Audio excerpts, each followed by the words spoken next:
শবনম বেগম নুহাকে ডাকা মাত্রই সে দৌড়ে এলো। জি মামুনি। যা এই সাহেবরে নিয়ে যা, আর আজকের পর থেকে তোর কাছে শুধু উনিই আইব, আর কেউ না। নুহা মনে মনে একটি স্বস্তির নিঃশ্বাস ফেলল। আফিফের দিকে তাকিয়ে একটি শুভ্র হাসি দিল। আফিফ পলক ফেলে তাতে সাই দিল। নুহা আফিফকে নিয়ে রুমে চলে গেল। রুমে ঢুকে দরজা বন্ধ করতেই আফিফ নুহাকে টেনে খাটে বসালো। তারপর নিজের পকেটে কি যেন খুঁজতে লাগলো। কি খুঁজছো এভাবে হন্য হয়ে? আরে তোমার জন্য কিছু এনেছিলাম। হ্যাঁ এই তো পেয়েছি, দেখি হাত দাও। নুহা হাত বাড়িয়ে দিতেই আফিফ নুহার হাতে একটি টিপের পাতা ধরিয়ে দিল। হরেক রকমের টিপ আরেক দফা খোঁজাখুঁজি করে একটি কাজল, একটি লিপস্টিক, এক জোড়া কানের দুল বের করে নুহার হাতে থামিয়ে দিল। এসবের কোনো দরকার ছিল না। না থাকলে নেই, আমার আনা দরকার ছিল, আমি নিয়ে এসেছি। তবে থ্যাংক ইউ। না, এভাবে থ্যাঙ্কস দিলে পোষাবে না। তো কিভাবে দিতে হবে? সে যে দেখাও আমাকে। এখন? জি এক্ষুনি প্লিজ। আর হ্যাঁ, তোমাকে কাজল, টিপ, লিপস্টিক, দুলগুলি আমি পরিয়ে দিব। আচ্ছা। নুহা সেখান হতে উঠে আয়নার সামনে চলে গেল। চুলগুলো এখনো ভেজা, চুলগুলো সে একপাশে এনে আছড়িয়ে আবারও ছেড়ে দিল। ঘন কালো পিঠময় ভেজা চুলগুলো যেন আফিফকে কাছে টানছে। আফিফ উঠে নুহার পেছনে গিয়ে দাঁড়ালো। নুহা হালকা সেজে আফিফের দিকে ফিরে দাঁড়ালো। আফিফের হাতে কাজল ধরিয়ে দিল। আফিফ সযত্নে নুহাকে কাজল পরিয়ে দিল।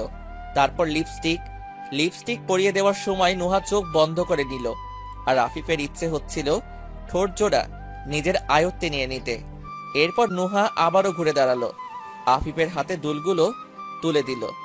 আফিফ নুহার কানের পাশ থেকে চুল সরিয়ে দুল পরিয়ে দিল। তারপর নুহার কানের পেছনে একটি চুমু খেলো। নুহা যেন কেঁপে উঠল কিছুটা। ঠিক সেভাবে অপর কানেও দুল পরিয়ে দিল। এবার একটি কালো টিপ নিয়ে নুহার কপালে লাগিয়ে দিয়ে কপালে লম্বা একটি চুমু দিল। নুহা পরম আবেশে আফিফের শার্ট খামচে ধরে রাখল। আফিফ নুহার কানের কাছে গিয়ে বলল, এভাবে খামচে ধরলে কিন্তু আমার কন্ট্রোল করতে কষ্ট হবে বউ। কথাটি শুনে নুহা অনেকটা লজ্জা পেয়ে সরে দাঁড়ালো। আর আফিফ হাসছে। নুহা বিরক্তি মাখানো স্বরে বলল, হ্যাঁ হাসো, আমাকে লজ্জা দিয়ে মজা পাও তাই না? হ্যাঁ খুব মজা পাই। তুমি না একটা বজ্জাত। আমি জানি। জানলে ভালো। নিজেই তো আমাকে খামচে ধরেছিলে, আবার তর্ক করছো। আবারও যা, কথাই বলবো না তোমার সাথে আর। নুহা অন্যদিকে মুখ ফিরিয়ে নিল। আফিফ নুহাকে কাছে টেনে নিল এক টানে। নুহা কিছুটা অপ্রস্তুত হয়ে আফিফের বুকের সাথে লেপ্টে গেল। আফিফ নুহার পরনের ওড়নাটি নিয়ে তার মাথায় বউয়ের মতো করে পরিয়ে দিল। তারপর নুহাকে আয়নার দিকে ফিরিয়ে বলল, এই মেয়ে, এটা কে জানো? এটা আমার বউ আফিফ আফসারের প্রিয়তমা। নুহা লজ্জায় লাল হয়ে মুখটা নিচু করে নিল। ইস, লজ্জা পেলে দেখি আমার বউটাকে আরো বেশি সুন্দর দেখায়। নুহা এবার আফিফের দিকে ফিরে তার বুকে মুখ লুকালো। আফিফ পরম ভালোবাসায় নুহাকে জড়িয়ে ধরল।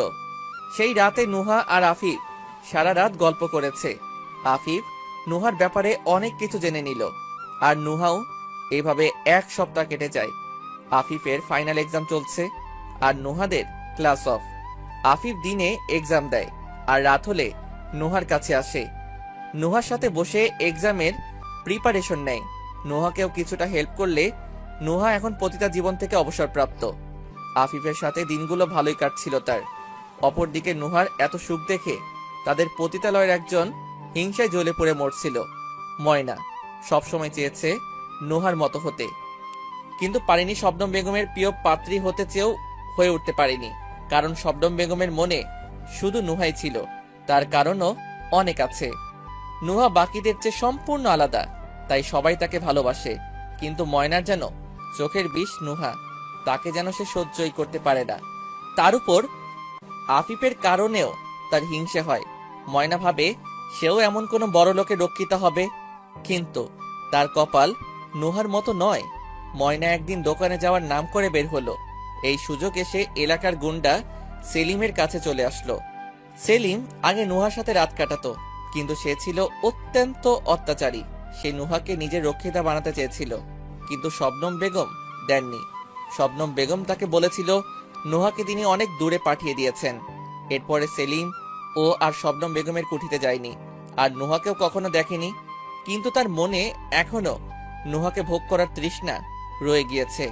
এটা ময়না এমনি সবাই ভালোভাবে জানে, তাই শবনম বেগম নোহাকে বাঁচিয়ে রাখেন সব সময়। সেলিম তখন ক্যারাম খেলায় ব্যস্ত ছিল। তার একদম চামচা তাকে এসে বলল, ভাই একজন মাইয়া আসছে, আপনার লগে দেখা করবে কইতাছে। আচ্ছা, ওকে ভেতরে আসতে কও। ছেলেটি গিয়ে ময়নাকে নিয়ে আসলো। আসসালামু আলাইকুম ভাই। ওয়ালাইকুম আসসালাম। তুমি ক্যাঠা? ভাই আমি ময়না, চিনছেন আমারে? না, চিনি নাইকা। আমি স্বপ্নম বেগমের কুঠি থেকে আসছি। তো কও, কি কামে আইছো? ভাই আপনাকে একখান খবর দেওয়ানের আসছিল। কেমন খবর? ভাই নোহারে তো চিনেনি তাই না? হ, নোহারে চিনি। তা কি খবর ওর ব্যাপারে? ভাই নোহা পতিতালয়ে আছে, তাও একজন বড় লোক সাহেবের রক্ষিতা হইয়া। সেলিম কথাটি শুনে প্রচন্ড রেগে উঠল। কি কি কইলি? অথচ সাবনা আপা কইল নোহারে নাকি উনি বহু দূরে পাঠাইয়া দিয়েছে। স্বপ্নম আপা মিথ্যা কইছেন, আপনারে নোহা কুঠিতেই আইছিল। ময়না সেলিমকে সব খুলে বলল। সেলিম তো রেগে মেগে আগুন। আমি আজকায় যায় নোহারে তুইল্লা আনুম। নোহা শুধু আমার, ওকে আমি আমার কইরা নিমু। সেলিম নিজের দলবল নিয়ে মহুয়া পল্লীর উদ্দেশ্যে রওনা দিল।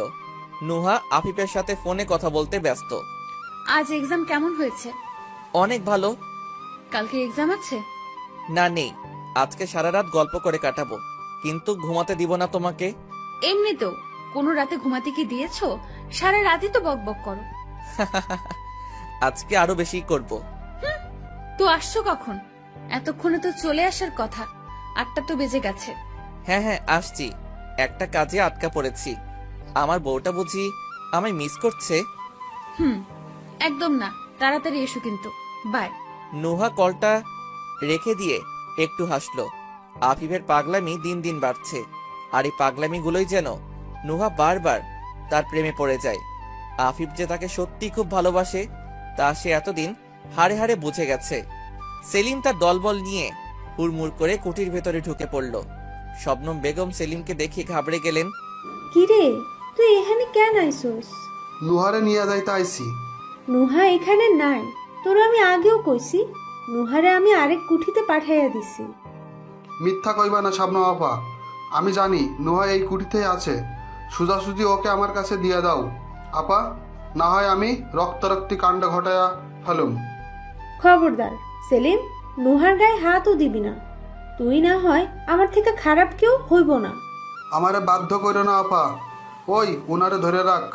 সেলিমের কথা শুনে তার লোকজনেরা শবনম বেগমকে ঘিরে ধরল। সেলিম উপরে চলে গেল নুহার রুমে। নুহা ঘুমিয়েছিল, তাই বাহিরের এত শোরগোল তার কানে যায়নি। ঘুমন্ত নুহাকে দেখে যেন সেলিমের লালসা আরো বেড়ে গেল। সে নুহার গায়ে হাত বোলাতে লাগলো। নুহা ভাবল হয়তো আফিফ। সে ঘুম হতে উঠতে উঠতে বলল, এসেছো তুমি? কিন্তু নুহা চোখ খুলে সেলিমকে নিজের এতটা কাছে দেখে প্রচন্ড ভয় পেল। সেলিমকে ধাক্কা দিয়ে দূরে সরিয়ে গায়ের কাপড় আর ওড়না ঠিক করে কাপা কাপা স্বরে বলল, আপনি এখানে কেন? তোমারে নিয়ে যাইতে আইছি পাখি। মানে? মানে বুঝো নাই?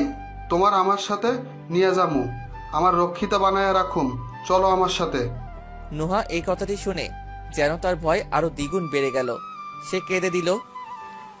না না, আমি আপনার সাথে যাব না। তুই যাবি মানে? আমি তোরে নিয়ে যামু। সেলিম নুহার হাত ধরে টেনে হিচড়ে বের করে নিয়ে যেতে লাগলো। শবনম বেগম চিল্লিয়ে চিল্লিয়ে বলছেন নুহাকে ছেড়ে দিতে। সেলিম যেই না নুহাকে নিয়ে বের হবে, আফিফ এসে দরজায় দাঁড়ায়। আফিফ এসে দেখে সেলিম নুহার হাত ধরে টানছে, আর নুহা কেঁদে কেঁদে বলছে, প্লিজ ছেড়ে দিন আমায়, আমি যাব না।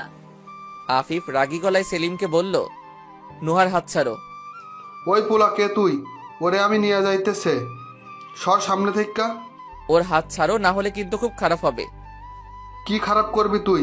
তুই চেনস আমারে? খুন কইরা গাঙ্গে ভাসায়া দিমু। তোকে আমার চিনার দরকার নাই, কিন্তু হয়তো তুই আমাকে চিনিস না। তোর মতো যত অনেকগুলোকে আমি পালি আমাকে খুন করার ভয় দেখাস, আমার পরিচয়টা তোকে দিতেই হবে মনে হয়। কেডা তুই? হ্যাঁ, সেলিমরে ভয় দেখাস? আমি আফিফ আফসার, নিশ্চয় জানোস ভালোভাবে আমি কে। চুপচাপ দলবল নিয়ে এখান থেকে এক্ষুনি বের হ, না হয় তুই ভালোই জানিস আমার ক্ষমতা কতটুকু। এটা শোনার সাথে সাথে সেলিম নোহার হাত ছেড়ে দিল। তারপর তার দলবল নিয়ে বের হয়ে গেল। নোহা পুরাই থ। আফিফের এত ক্ষমতা নোহার তার ধারণাতেই ছিল না। শবনম বেগম কাঁদতে কাঁদতে নোহাকে জড়িয়ে ধরলেন। নোহাও কাঁদছিল। শবনম বেগম আফিফকে বললেন, আপনাকে লাখ লাখ ধন্যবাদ সাহেব, আমার কলিজাটারে বাঁচানোর জন্য। আফিফ মুচকি হাসলো, কিন্তু আফিফ প্রচন্ড ভয় পেয়ে গিয়েছিল। তার মনে হচ্ছিল যদি তার আসতে 1 মিনিটও লেট হতো তবে নোহাকে সে হারিয়ে ফেলতো। শবনম বেগম নোহাকে বললেন, আমি জানি সেলিম কিন্তু আবারও আইব, তরে নিয়ে যাইতে। তরে আমি কেমনে রক্ষা করবো কমা? আজকে যদি তোরে নিয়ে যাইতো তাহলে তো আমার বুক খালি হইয়া যাইতো। এটা বলে শবনম বেগম নোহাকে জড়িয়ে ধরে কাঁদতে লাগলো। আফিফ শবনম বেগমকে ধরে নিয়ে সোফায় বসালো। তারপর তার এক হাত নিজের হাতে নিয়ে বলল, আপনার যদি কোনো আপত্তি না থাকে তবে আমি আজই আর এই মুহূর্তে নোহাকে বিয়ে করে নিজের সাথে নিয়ে যেতে চাই। আফিফের কথা শুনে শবনম বেগম আর দুজনেই অবাক হলো। আফিফ ব্যাপারটা বুঝতে পেরে বলল, আপনি চিন্তা করবেন না মামুনি, আমি ওকে সবসময় সুখে রাখবো আর রক্ষা করব। আমি নোহাকে খুব ভালোবাসি, আমি তাকে নিজের বউ করে নিয়ে যেতে চাই, প্লিজ আপত্তি করবেন না। শবনম বেগম নিজের কান্না মুছে বললেন, এতে আপত্তি কিসের? এটা ভাগ্যের ব্যাপার আমার মায়াটার জন্যে। আমার মায়াটা সুখে থাকলেই হইল, আমার কোনো আপত্তি নাই। তাহলে আমি কাজী ডেকে আনছি, আপনি নোহাকে তৈরি করে দিন, আজই ওকে বউ করে আমার সঙ্গে নিয়ে যাব। আলহামদুলিল্লাহ বাবা। আফিফ নোহার দিকে তাকিয়ে একটি শুভ্র হাসি হাসলো। নোহার চোখ দিয়ে ঝরঝর করে পানি ঝরছে। এসব তার কাছে যেন স্বপ্নের মতো। আফিফ বের হয়ে গেল। যাওয়ার আগে নোহাকে কানে কানে বলল, একটু বাহিরে আসো। নোহা চোখ মুছে আফিফের পেছন পেছন যায়। আফিফ কার হতে একটি শাড়ি বের করে নোহার হাতে ধরিয়ে দিয়ে বলে, এটি এনেছিলাম, ভেবেছিলাম তোমায় নিজ হাতে পরিয়ে দিয়ে একটু মন ভরে দেখব, তারপর দুজনে হাঁটতে বের হব। কিন্তু কে জানতো আজ এত কিছু হয়ে যাবে, আর এই শাড়িটা তোমার বিয়ের শাড়ির মর্যাদা পাবে। যাই হোক, এটার সাথে কিছু জিনিসপত্র রাখা আছে, দেখে নিও। আচ্ছা। আর শোনো, একদম মিষ্টি বউয়ের মতো করে সাজবে, কেমন? এটি বলে আফিফ নোহার কপালে একটি চুমু দিল। নোহার কেমন যেন সব সুখ সুখ লাগছে। আজ তার জীবনটা আরো এক ধাপ পাল্টাতে যাচ্ছে। আফিফের কথা মতো শবনম বেগম নোহাকে সাজিয়ে দিলেন। আফিফের দেওয়া সেই শাড়িটি নোহার অনেক পছন্দ হলো। সেটি ছিল লাল রঙের, পাড়গুলো ছিল গাঢ় নীল, কমলা আর সবুজ। অসম্ভব সুন্দর শাড়িটা। সাজগোজের পর নোহাকে যেন চাঁদের মতো দেখাচ্ছিল। সেই শাড়িটা তাকে বেশ মানিয়েছে। শাড়ি রঙের সাথে ম্যাচ করে আফিফ চুড়িও এনেছে, সেগুলো 2 হাত ভর্তি করে পরেছে। হালকা করে সেজেছে, কপালে টিপ, ঠোঁটে লিপস্টিক, তাকে যেন পরীর মতো দেখাচ্ছে। শবনম বেগম ছলছল চোখে নোহার কানের পেছনে একটি কালো টিপ দিয়ে বললেন, জানিস মা, আমি মেলা স্বপ্ন দেখতাম তোরে বিয়া দেওয়ানো, তোরে নিজের হাতে বউ সাজানোর। দেখ এই স্বপ্নগুলাই পূরণ হইল। আল্লাহ তোর কপালে অনেক সুখ লিখা রাখছে। দেখানিস, আজকে তুই বউ হবি, সাহেব তোরে বিয়া করে নিয়ে যাইব। ওই বাড়িতে যাইয়া এই দুঃখিনী মাটারে ভুইলা যাইস না রে মা। শবনম বেগম ঢুকরে কেঁদে উঠলেন। নোহা ওনাকে শক্ত করে জড়িয়ে ধরল। তার চোখেও জল চিকচিক করছে। তোমাকে কি কখনো ভুলতে পারবো মামুনি, বলো তো? আজ আমি যা, সব তো তোমারই অবদান। তুমি তো আমার মা। মাকে কখনো মেয়েরা ভুলতে পারে বলো? প্রায় অনেকক্ষণ তারা একে অপরকে জড়িয়ে ধরেছিল। আফিফ কাজী নিয়ে কুঠিতে ঢুকলো। নোহার দিকে চোখ পড়তে যেন আফিফের দুনিয়া থমকে গেল। তার বউ তাকে আজ সত্যি অনেক সুন্দর লাগছে। সবশেষে আজ সে নোহাকে নিজের করে নিচ্ছে। এতে সে খুবই খুশি। খুব সাধারণ আর সুন্দরভাবেই তাদের বিয়ে সম্পন্ন হলো। নোহা কাঁদতে কাঁদতে হয়রান। সে তার মামুনিকে খুব ভালোবাসে। উনাকে ছাড়া থাকার কথা সে ভাবতেও পারে না। শবনম বেগমও আড়ালে কাঁদছেন। নোহাকে নিজের মেয়ের চেয়েও বেশি ভালোবাসেন তিনি। নোহাকে নিজের বুকেই রাখতেন, নিজ হাতে খাইয়ে দিতেন, আরো কত কি। আজ তার বুক খালি হতে যাচ্ছে। আফিফ ব্যাপারটা বুঝতে পেরে শবনম বেগমের উদ্দেশ্যে বলল, মামনি, আপনি একদম চিন্তা করবেন না। আপনার কলিজার টুকরাটা আমার কলিজা হয়ে থাকবে। আপনার যখনই ওকে দেখতে ইচ্ছে হবে তখনই চলে আসবেন, আর না হয় আমাকে একটা কল দিলেই হবে, আমি ওকে নিয়ে চলে আসবো। বাবা, আমার আমানতটা এখন তোমার হাতে তুইলা দিছি। আমার মাইয়াটারে কখনো কোনো কষ্ট দিও না। দোয়া করবেন মামনি। আজ আসি। চলো নুহা। নুহা যাওয়ার আগে শবনম বেগমকে জড়িয়ে ধরে আরেক দফা কেঁদে ফেলল। অঞ্জনাদি, ফুলি এরাও কাঁদছে তাকে জড়িয়ে ধরে। আফিফের নুহার কান্না সহ্য হচ্ছিল না। অবশেষে তারা বেরিয়ে পড়ল। আফিফ ড্রাইভ করছে আর নুহা তার পাশের সিটেই বসে আছে। এখন কিছুটা স্বাভাবিক সে, কারণ আফিফ তাকে আশ্বস্ত করেছে যে তারা প্রতিদিন ভার্সিটির পরে মামুনিকে দেখতে যাবে। আফিফ বারবার আর চোখে নুহাকে দেখছে। কাঁদতে কাঁদতে চোখ মুখ ফুলিয়ে ফেলেছে সে।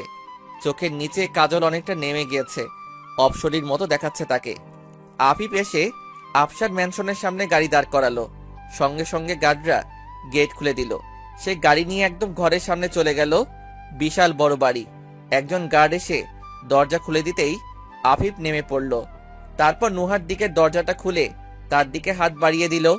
নুহা আফিফের হাতটা ধরে বেরিয়ে এলো। নাহিদা তখন ড্রয়িং রুমে বসেই টিভি দেখছিলেন। হঠাৎ কলিং বেল বাজতেই তিনি দরজা খুললেন। আফিফের পাশে নুহাকে দেখে তিনি রীতিমতো অবাক। এটা কে আফিফ? আমার স্ত্রী মিসেস আফিফ আফসার, আর তোমার বৌমা। হোয়াট ননসেন্স আফিফ, এভাবে যে কাউকে ধরে এনে তুমি নিজের বউ বানিয়ে ফেলবে নাকি? Enough is enough.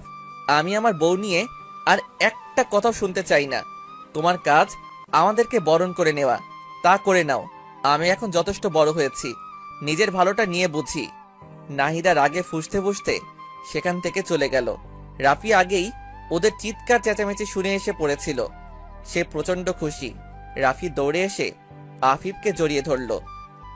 বাহ বড়, তলে তলে এই ও করে ফেললি। যাই হোক, আমি অনেক অনেক হ্যাপি তোদের জন্য। ওয়েলকাম নুহা। রাফি তাদের বরণ করে নিল। তারপর তারা আফিফের রুমে চলে গেল।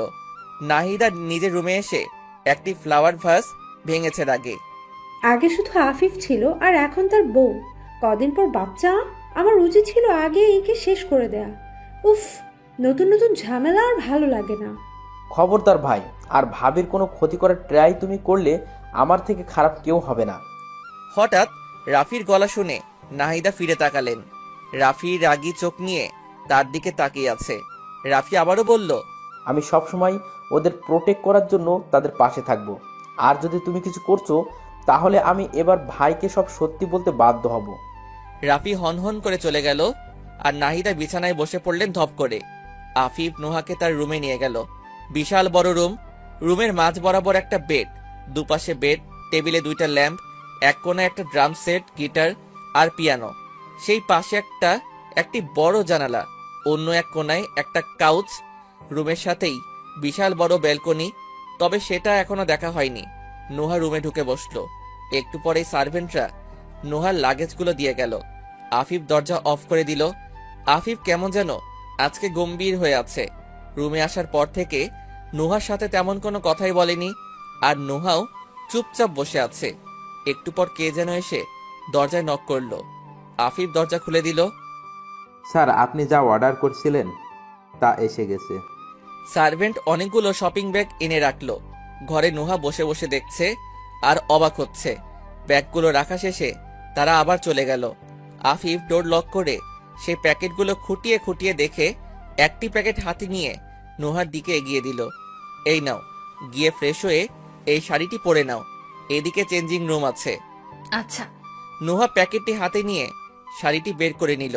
গাঢ় জাম কালারের একটা শাড়ি, ছাই কালারের পাড়, হালকা স্টোনের কাজ করা, সাথে ম্যাচ করা ব্লাউজ, পেটিকোটও পেল। নুহার এই শাড়িটিও বেশ পছন্দ হয়েছে। নুহা শাড়িটি নিয়ে বসে আছে, কারণ সে শাড়ি পরতে পারে না। সে মাথা নিচু করে বলল, শাড়ি ছাড়া কি অন্য কোনো কাপড় নেই? আসলে আমি পরতে জানি না। তুমি পড়তে না জানলে কি হবে? আমি তো পড়াতে জানি, তাই না? আমি না হয় পড়িয়ে দেব, তুমি বাকিগুলো পড়ে আসো। আফিফের কথায় নুহা কিছুটা লজ্জা পেয়ে বলল, আচ্ছা। নুহা ওয়াশরুমে চলে গেল ফ্রেশ হতে। আফিফ সার্ভেন্ট ডাক দিল। সার্ভেন্ট আসতেই তাকে বলল, তোমাকে কল দিয়ে যা বলেছিলাম তা কি করেছো? জি স্যার, আমরা অল্প সময়ের মধ্যে যতটুকু পারি করেছি, আর একটু সময় লাগবে। ওকে, 11টার আগে যাতে কমপ্লিট হয়। আর খাবার অর্ডার করেছো? জি স্যার। ওকে, সব কোনো অ্যারেঞ্জমেন্টে যাতে ত্রুটি না থাকে। আর আমরা উপরে গেলে যে টাইমটা পাবে তার মধ্যে এই রুমটা সিম্পল করে সাজিয়ে দিবে। জি স্যার। ওকে, নাও গো। সার্ভেন্ট চলে গেলে আফিফ আবারও গিয়ে জানালার সামনে দাঁড়ালো। আজকে সে তার বাবাকে অনেক মিস করছে। হয়তো বাবা থাকলে অনেক খুশি হতো। এসব ভাবতে ভাবতে একটা দীর্ঘশ্বাস ফেলে সে। নুহা অনেকক্ষণ ধরে শাওয়ার নিল, তারপর চুল বেঁধে ব্লাউজ পেটিকোট পরে শাড়িটা কোনো রকম পেঁচিয়ে বের হলো। নুহার ভীষণ লজ্জা লাগছে। নুহাকে দেখে আফিফ তার দিকে এগিয়ে গেল, শাড়িটা সরিয়ে নিল। নুহা লজ্জায় জড়সড় হয়ে দাঁড়িয়ে রইল। আফিফ যত্ন সহকারে নুহাকে শাড়ি পরানো শুরু করলো। নুহার শরীরে আফিফের হালকা ছোঁয়া লাগলেই নুহার মনের ভেতর তোলপাড় শুরু হয়ে যেতে লাগলো। আফিফ শাড়ির কুচি গুজার জন্য নিচে বসে পড়ল। কুচিগুলো গুজার সময় নুহার নাভির ঠিক একদম নিচের একটি তিলে তার নজর আটকে গেল। আফিফ সেটাই তার ঠোঁট ছুঁয়ে দিতেই নুহা অনেকটা কেঁপে উঠল। আফিফের প্রত্যেকটা ছোঁয়ায় অন্যরকম ভালোবাসা মিশ্রিত। কুচি গুজে আফিফ উঠে দাঁড়ালো। নুহা মাথা নিচু করে দাঁড়িয়ে আছে। আফিফ নুহার মাথার থেকে টাওয়েলটা সরিয়ে নিল। নুহার ভেজা চুলগুলো ছড়িয়ে পড়ল। আফিফ এক দৃষ্টিতে তার মায়াবতীকে দেখছে।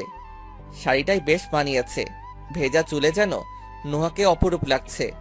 আফিফ নুহার কানের কাছে মুখ নিয়ে বলল, একটু ওয়েট করো বউ, আমি ফ্রেশ হয়ে আসছি। মাথা নিচু রেখেই নুহা উত্তর দিল, আচ্ছা। আফিফ চেঞ্জিং রুম থেকে কাপড় চোপড় নিয়ে ওয়াশরুমে চলে গেল। নুহা রুমের চারপাশটা চোখ বুলিয়ে ব্যালকনিতে চলে গেল।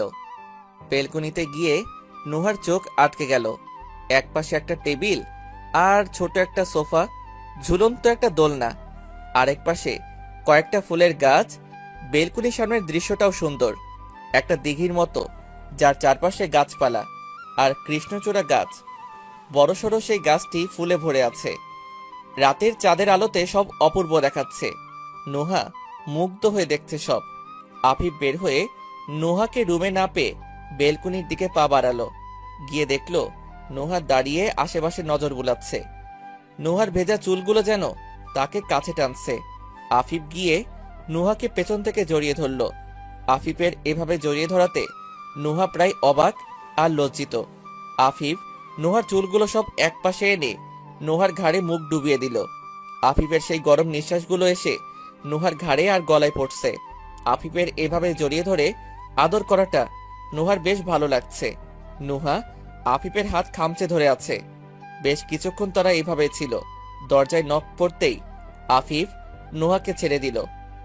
1 মিনিট দেখে আসি কে এসেছে। যাও।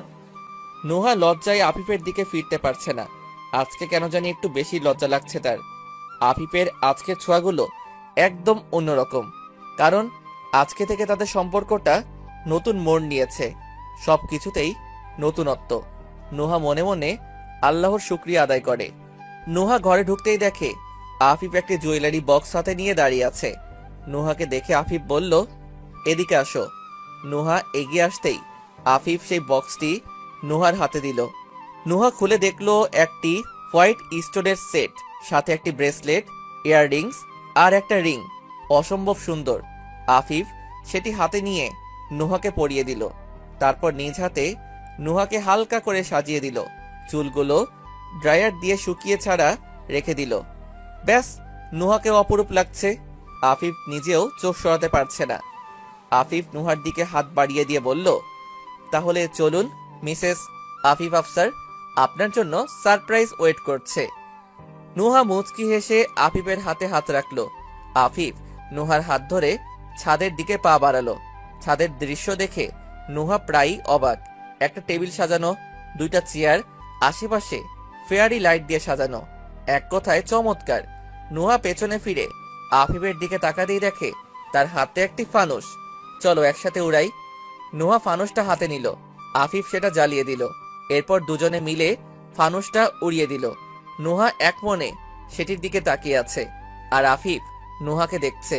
নুহা তা খেয়াল করতেই আবারও লজ্জায় লাল হয়ে গেল। আফিফ নুহাকে হাত ধরে নিয়ে টেবিলের একটি চেয়ার টেনে বসালো, নিজেও বসলো। একটু পরেই সার্ভেন্টরা এসে ডিনার সার্ভ করে গেল। খেতে খেতে আফিফ বলল, সরি, অল্প টাইমের মধ্যে এত আহামরি কিছু অ্যারেঞ্জ করতে পারলাম না, আসলে সব হুট করেই হয়ে গেল।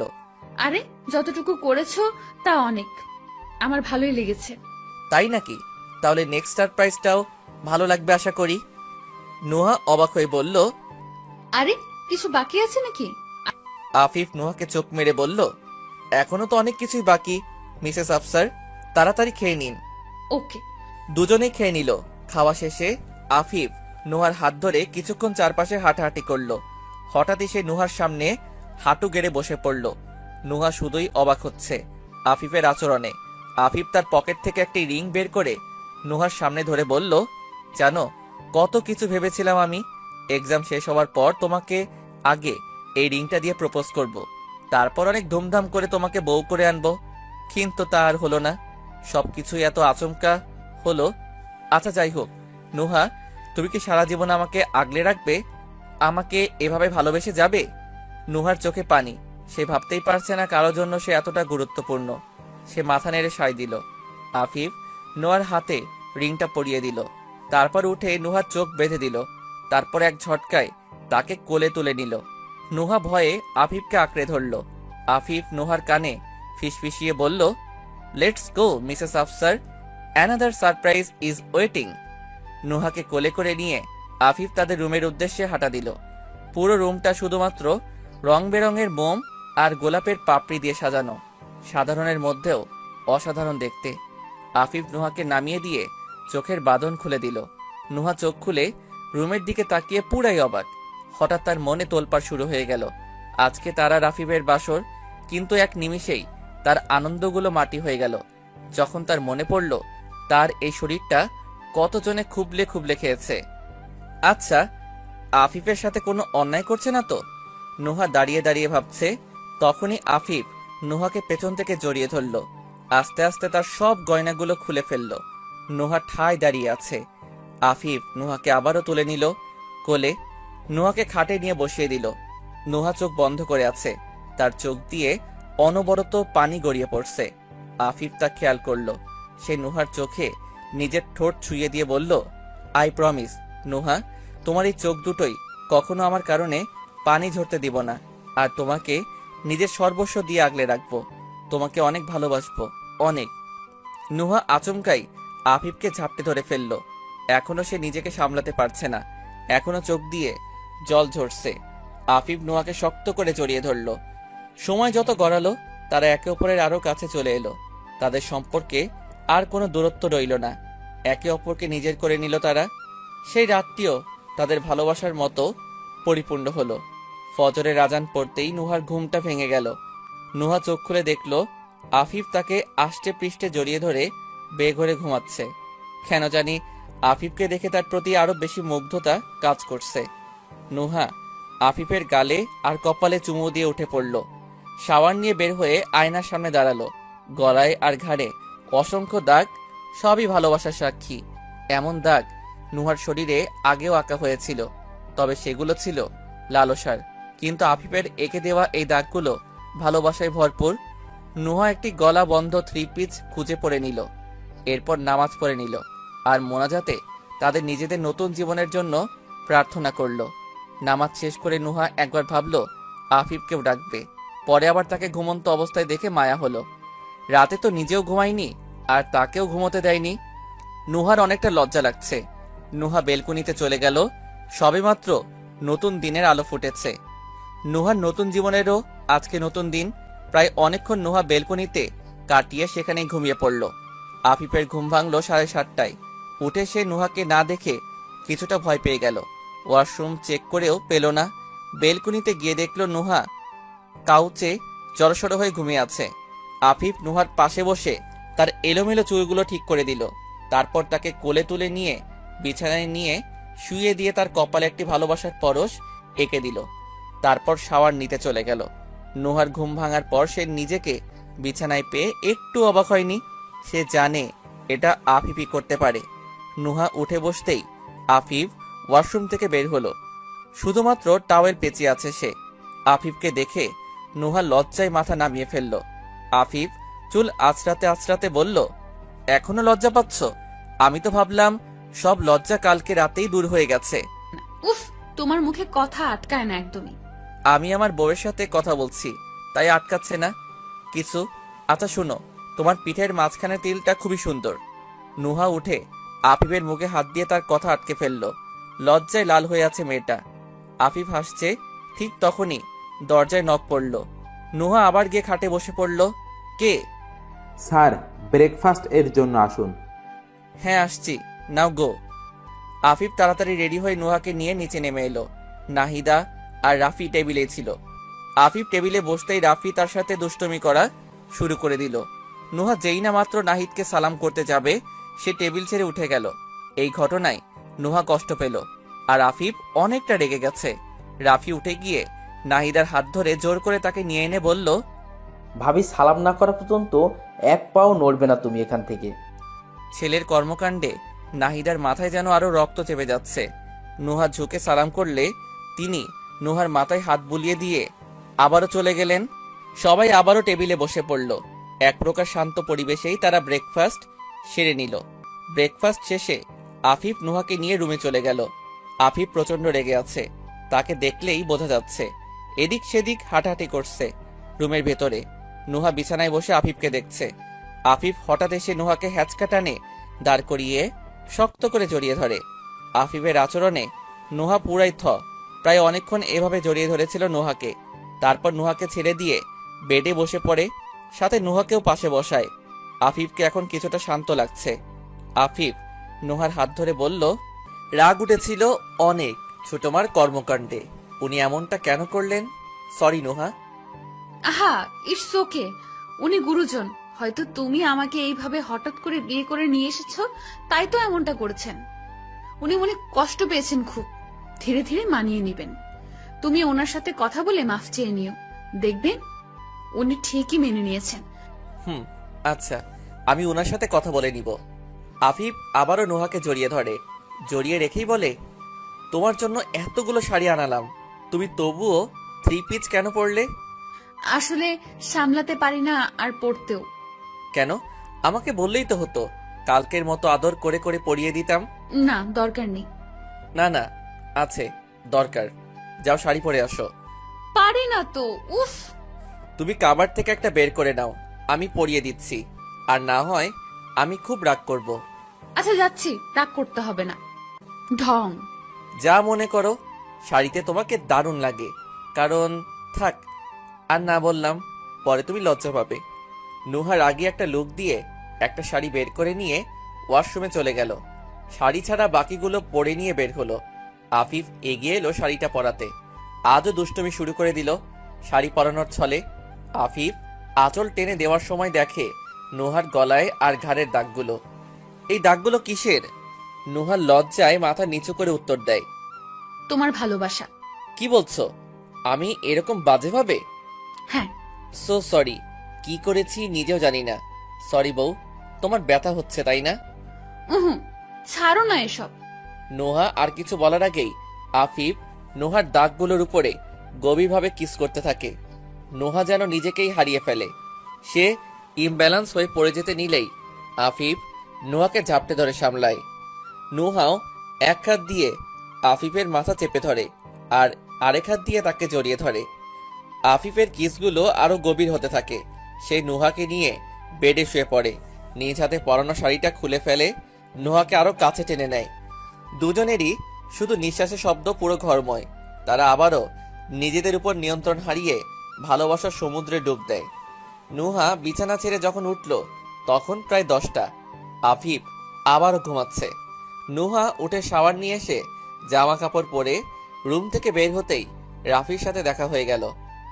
হোয়াটসঅ্যাপ নতুন বউ, বরকে তো দেখি কাল থেকেই একাই ছাড়ছো না। রাফির কথায় নুহা লজ্জা পেল খুব। তারপর বলল, আমি না, উল্টে তোমার ভাই আমাকে ছাড়ছে না। আমাকে রুম থেকে বেরই হতে দেয় না, একটু ঘরটাও ঘুরে দেখতে দেয় না। ইস, কত ভালোবাসা অনিমাকে। বলেছিলাম আমি তোমাদের কথা, আমারও মন চাচ্ছে ওকে বিয়ে করে নিয়ে আসি, কিন্তু তার সাহসে কুলোই না। চলো ভাবি, আমি না হয় তোমাকে ঘর দেখিয়ে আনি। হ্যাঁ চলো। নুহা রাফির সাথে ঘুরে ঘুরে ঘরটা দেখতে লাগলো। রাফির সাথে টুকটাক কথাও হলো। বেশ ভাব জমে গেল রাফির সাথে নুহার। রাফি নুহাকে কথার এক পর্যায়ে বলল, ভাবি, একটা কথা বলার ছিল। হ্যাঁ ভাই বলো। আসলে তোমাকে বলছি, প্লিজ মাথায় রেখো কথাটা। মায়ের কাছ থেকে সাবধানে থেকো। মা কখন কি করবে বুঝতেও পারবে না। ওনার চলাচলন সুবিধার নয়। এছাড়াও আরও অনেক কথা আছে যা আমি তোমাকে পরে বলবো। আপাতত এটাই বলছি, মায়ের কাছ থেকে নিজেদের বাঁচিয়ে রেখো। এসব কথা ভাইকে বলে লাভ নেই, তাই তোমাকে বলছি। আর আমি সবসময়ই তোমাদের দুজনকে প্রোটেক্ট করার জন্য আসি, কিন্তু তাও তোমরা সাবধানে থেকো। আচ্ছা ঠিক আছে, কিন্তু এমন কেন বলছো? আছে, অনেক কারণ আছে, সব জানতে পারবে। এক কথায় এটাই বলবো, আমার মাকে যতটা ভালো ভাবো তোমরা, উনি ততটা খারাপ। রাফির কথার আগামাথা নুহা কিছুই বুঝছিল না। তবে এটা মনে গেঁথে নিল যে ছোট মার থেকে ওর সাবধানে থাকতে হবে। রাফি ওনারই নিজের সন্তান। যেখানে রাফি এমন কিছু বলছে, সেখানে নুহার এসব নিয়ে হেলাফেলা করা উচিত হবে না। নিশ্চয়ই অনেক কারণ আছে আড়ালে। নুহাকে নিয়ে রাফি কিচেনের দিকে গেল। সেখানে গিয়ে রাসু খালার সাথে পরিচয় করিয়ে দিয়ে বলল, ভাবি, ইনি হলেন রাসু খালা। রান্নাবান্নার কাজ আর কিচেনের কাজ উনি করেন। আমাদের অনেক পুরনো মানুষ পরিবারের একজনই। নুহা রাসু খালাকে সালাম করতেই তিনি নুহাকে জড়িয়ে ধরলেন। নুহা রাসু খালার কাছ থেকে ঘরের সবার টুকটাক কথা জেনে নিল। নুহা চেয়েছিল দুপুরে রান্নার কাজে হেল্প করতে, কিন্তু রাসু খালা বারণ করে বললেন, মা, তুমি নতুন বউ, আমাগো ওইখানে নতুন বউ 2.5 দিন পরেই চুলা আর কাজকর্ম ধরে, তাই আইসকা তুমি কিছুই করতে পারবা না। জি খালামণি, যেমন আপনি বলেন। নাহিদা রাসু খালাকে কি যেন বলতে এসেছিল কিচেনে, কিন্তু নুহাকে দেখে থমকে গেলেন। নাহিদার চোখে মুখে রাগ আর বিরক্তি স্পষ্ট বোঝা যাচ্ছিল। নুহার চোখ তা এড়ায়নি। নাহিদা আর কিছু না বলেই চলে গেলেন। নুহা তা বুঝতে পারল। তখনই আফিফ নুহাকে ডাক দিল, আর নুহা তড়িঘড়ি করে আফিফের কাছে আসলো। আসার আগে রাসু খালাকে বলল 2 কাপ চা দিতে রুমে। নুহা রুমে এসে দেখে আফিফ রেডি হচ্ছে। নুহা আফিফকে বলল, কোথায় যাচ্ছ? হ্যাঁ, একটা কাজ আছে। আচ্ছা, ফিরবে কখন? ঠিক নেই, তবে তাড়াতাড়ি ফিরবো। আচ্ছা, সাবধানে যেও। আফিফ নুহার কপালে একটা চুমু দিয়ে বের হয়ে গেল রুম থেকে। আফিফের পেছন পেছন নুহাও নিচে নেমে এলো। আফিফ তার কাজে চলে গেল। কিছুক্ষণ পর রাসু খালা নুহাকে 2 কাপ চা দিয়ে গেল। নুহা ভেবেছিল আফিফ আর সে বসে খাবে, কিন্তু আফিফ তো চলে গেল। নুহা কিছু একটা ভেবে সেই 2 কাপ চা হাতে নিয়ে নাহিদার ঘরের দিকে হাঁটা দিল। নাহিদা তখন কি একটা ফাইল নিয়ে ঘাটাঘাটি করছিল। হঠাৎ দরজায় নক পড়তেই সে চমকে ওঠে। তার হাতের ফাইলটা পড়ে যায়। নাহিদা দরজায় দেখে নুহা দাঁড়িয়ে আছে। সে এক প্রকার চিল্লিয়ে বলে, এই মেয়ে কেন এসেছিস? এখানে দিলি তো কাজ বাড়িয়ে। সরি ছোট মা, আসলে আমি চা নিয়ে এসেছিলাম। চাটা রেখে এখান থেকে দূর হ। নুহা কাপা কাপা হাতে চায়ের কাপটা সাইড টেবিলে রেখে চলে গেল। নাহিদার আচরণে নুহা ভীষণ আঘাত পেয়েছে। সে কোনো মতে নিজের চাটা শেষ করে নিজের রুমে এসে বেলকনিতে গিয়ে বসে পড়ল। নুহার অনেক কান্না পাচ্ছে, সেই সাথে মামুনির কথাও খুব মনে পড়ছে। নুহা সবসময় তার মামুনিকে নিয়ে একসাথে বসে চা খেত। এছাড়া আরো অনেক কিছু। নুহার কাছে উনি তার মায়ের চেয়েও বেশি। নুহা ভেবেছিল হয়তো সব মায়েরাই এমন, কিন্তু নাহিদার আচরণে সে কষ্ট পেয়েছে। কিন্তু পরক্ষণেই রাফির কথা মনে পড়ে গেল। সে নাহিদাকে নিয়ে যা যা বলেছিল সব মনে ঘুরপাক খাচ্ছিল নুহার। আফিফের ঘরে ফিরতে প্রায় সন্ধ্যা গড়িয়ে এলো। বাসায় ঢুকে তার মনে পড়ল নাহিদার সাথে কথা বলা দরকার। সে নাহিদা রুমের দিকে যেতেই দেখলো নাহিদা খাটে আতশোয়া হয়ে বসে আছে। সে দরজায় নক করলো। নাহিদা মাথা তুলে দেখে আবারও আগের মতো শুয়ে পড়ল। আফিফ নাহিদার পাশে যে বসে বলল, ছোট মা, আই এম সরি। কিসের জন্য? এই যে তোমাকে না জানিয়ে এত কিছু করে ফেললাম, তাই। এটা সরি বলার কি আছে? তুমি এখন যথেষ্ট অ্যাডাল্ট, এমনটা করতেই পারো। আমি এসব নিয়ে কিছু বলার কে? সরি আমার সব বিহেভিয়ারের জন্য, প্লিজ মাফ করে দাও। একটা প্রবলেমের জন্যই আমি নুহাকে এভাবে বিয়ে করে নিয়ে এসেছি। সবকিছু এত তাড়াহুড়ো করে হলো যে তোমাদের কাউকে কিছু জানানোর সুযোগ পাইনি। এর জন্য তুমি আমাকে যা শাস্তি দেবে আমি মেনে নিব, প্লিজ। তাও রাগ করে থেকো না। জানিস আমি রাফির চেয়েও বেশি তোকে ভালোবাসি, তাও তুই এমনটা করলি, আমার সাথে বাজে ব্যবহার করলি। এইসবে আমি অনেক কষ্ট পেয়েছি। যাই হোক, আমি এসব ভুলে যেতে চাই। এখন যখন বিয়ে করেই ফেললি, আর কিছু কি বলবো। সুখে থাক, দোয়া করি। জি ছোট মা, সবসময় দোয়াই রাখবে। আসি তাহলে। যা। আফিফ চলে গেল। নাহিদা যেন হাঁপ ছেড়ে বাঁচল। আফিফের সামনে এই ভালো সাদার অভিনয় করতে করতে সে বিরক্ত। তবুও যে করতে হবে, উপায় নেই। সব হাসিল করার জন্য করতেই হবে। আফিফ এক ঝামেলা, এখন তার বউ হলো আরেক ঝামেলা। কিন্তু এই ঝামেলাকে ব্যবহার করেই নাহিদা নিজের কাজ করবে। তাহলে সাপও মরবে আর লাঠিও ভাঙবে না। আফিফ সিঁড়ি দিয়ে ওঠার সময় রাসু খালা তাকে এসে বলে, বাবা, বৌমনির শরীর হয়তো খারাপ, দুপুরে খাওয়ানো খাইতে নামে নাই। রুমে দিয়ে আসছিলাম, কিন্তু তাও খাইলো না। সেই তখন থেকে ঘুমাইয়াই আছে। কি বলেন খালা? আচ্ছা আমি দেখছি। আপনি পারলে কিছু খাবার পাঠিয়ে দিন। আফিফ রুমে ঢুকেই দেখলো পুরো রুম অন্ধকার। আফিফ লাইট জ্বালালো। নুহা এখনো ঘুমিয়ে আছে চাদর মুড়িয়ে। আফিফ গিয়ে নুহার পাশে বসলো। নুহা অনেকক্ষণ কান্না করেছিল ঘুমানোর আগে, তাই তার চোখ মুখ কেমন যেন ফ্যাকাশে হয়ে আছে। আফিফ আস্তে আস্তে নুহাকে ডাকতেই নুহার ঘুমটা ভেঙে গেল। আফিফকে দেখে নুহা উঠে বসতেই আফিফ বলল, তুমি দুপুরেও কিছু খাওনি কেন? খাওয়া দাওয়া বাদ দিয়ে এভাবে পড়ে পড়ে ঘুমাচ্ছ কেন? আর চোখ মুখ এমন হয়ে আছে কেন? আফিফের উত্তরে নুহা কি বলবে সে বুঝতে পারছে না। তখন নাহিদার আচরণে নুহা অনেক কষ্ট পেয়েছিল। সেই সাথে মামুনির কথাও মনে পড়েছিল। তাই নুহার মানসিকতা মোটেও ভালো ছিল না। নুহার একটা বাজে অভ্যাস হচ্ছে, সে যখন কষ্ট পায় তখন স্লিপিং পিলস খেয়ে ঘুমিয়ে থাকে। কি হলো, কিছু বলছো না কেন? শরীর খারাপ নাকি? না না, আসলে মামুনিকে খুব মিস করছিলাম, তাই মন খারাপ ছিল। আমার মন খারাপ থাকলে কিছু খেতে মন চায় না। আর তুমিও ছিলে না, একা একা বসে খাওয়া যায় নাকি বলো? ও আচ্ছা, সরি। আসলে খুব দরকারি কাজ ছিল, তাই দেরি হয়ে গেল। আর আমিও কিছুই খাইনি। চলো একসাথে খেয়ে নিব। আমি ফ্রেশ হয়ে আসছি, কেমন? আচ্ছা। আফিফ ওয়াশরুমে চলে গেল। নুহা বসে আছে। তখনই কানে মাগরিবের আজান ভেসে এলো। নুহা গভীর ঘুমে ছিল, তাই সে জোহর ও আসরের নামাজ আদায় করতে পারিনি। আফিফ ওয়াশরুম থেকে বের হতেই নুহা গিয়ে অজু করে এসে নামাজ দাঁড়ালো। আফিফ বরাবরই তা দেখে অবাক আর মুগ্ধ। নুহা নামাজ পড়ছে আর আফিফ তাকিয়ে তাকিয়ে দেখছে। মেয়েদের সবচেয়ে বেশি সুন্দর দেখায় নামাজ পড়ার মুহূর্তগুলোতেই। সেই সময় সার্ভেন্ট খাবার দিয়ে গেল। আফিফ অপেক্ষা করছে কখন নুহার নামাজ পড়া শেষ হবে। নুহা নামাজ পড়া শেষ করে উঠে দাঁড়াতে দাঁড়াতে বলল, এভাবে হা করে আমার দিকে তাকিয়ে না থেকে তুমিও আমার সাথে নামাজ পড়লেই পারো। নুহার কথায় আফিফের ঘোর কাটে।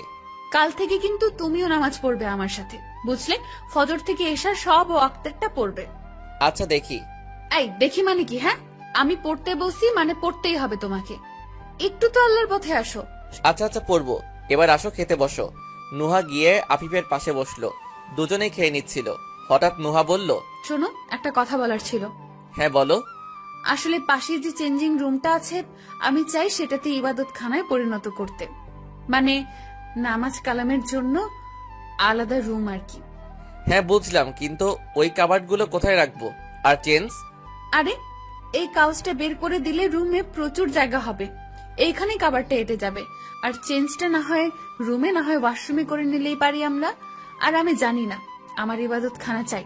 প্লিজ, কি করতে পারো দেখো তুমি। আচ্ছা আচ্ছা বউ, তুমি টেনশন নিও না। আমি কালকের মধ্যেই তোমাকে ইবাদত খানা রেডি করে দেব আর সব ঠিকঠাক করে দেব। এবার নাও, খেয়ে নাও। বলে আফিফ নুহার মুখে খাবার তুলে দিল। নুহাও খেয়ে নিল। আফিফের এভাবে খাইয়ে দেওয়ায় নুহার তার মামুনির কথা মনে পড়ে গেল। সে মাথা নিচু করে খেতে লাগলো। আফিফ বুঝতে পারলো নুহার মন খারাপ হয়ে গিয়েছে। সে বলল, মামুনিকে বেশি মিস করছো বুঝি? আচ্ছা, খাওয়াটা শেষ করে বোরকা পরে রেডি হয়ে নাও, মামুনিকে দেখতে যাব। নুহা মাথা তুলে জল মিশ্রিত চোখ নিয়ে একটি হাসি দিয়ে বলল, সত্যি? সত্যি। এবার খেয়ে নিন মিসেস আফসার।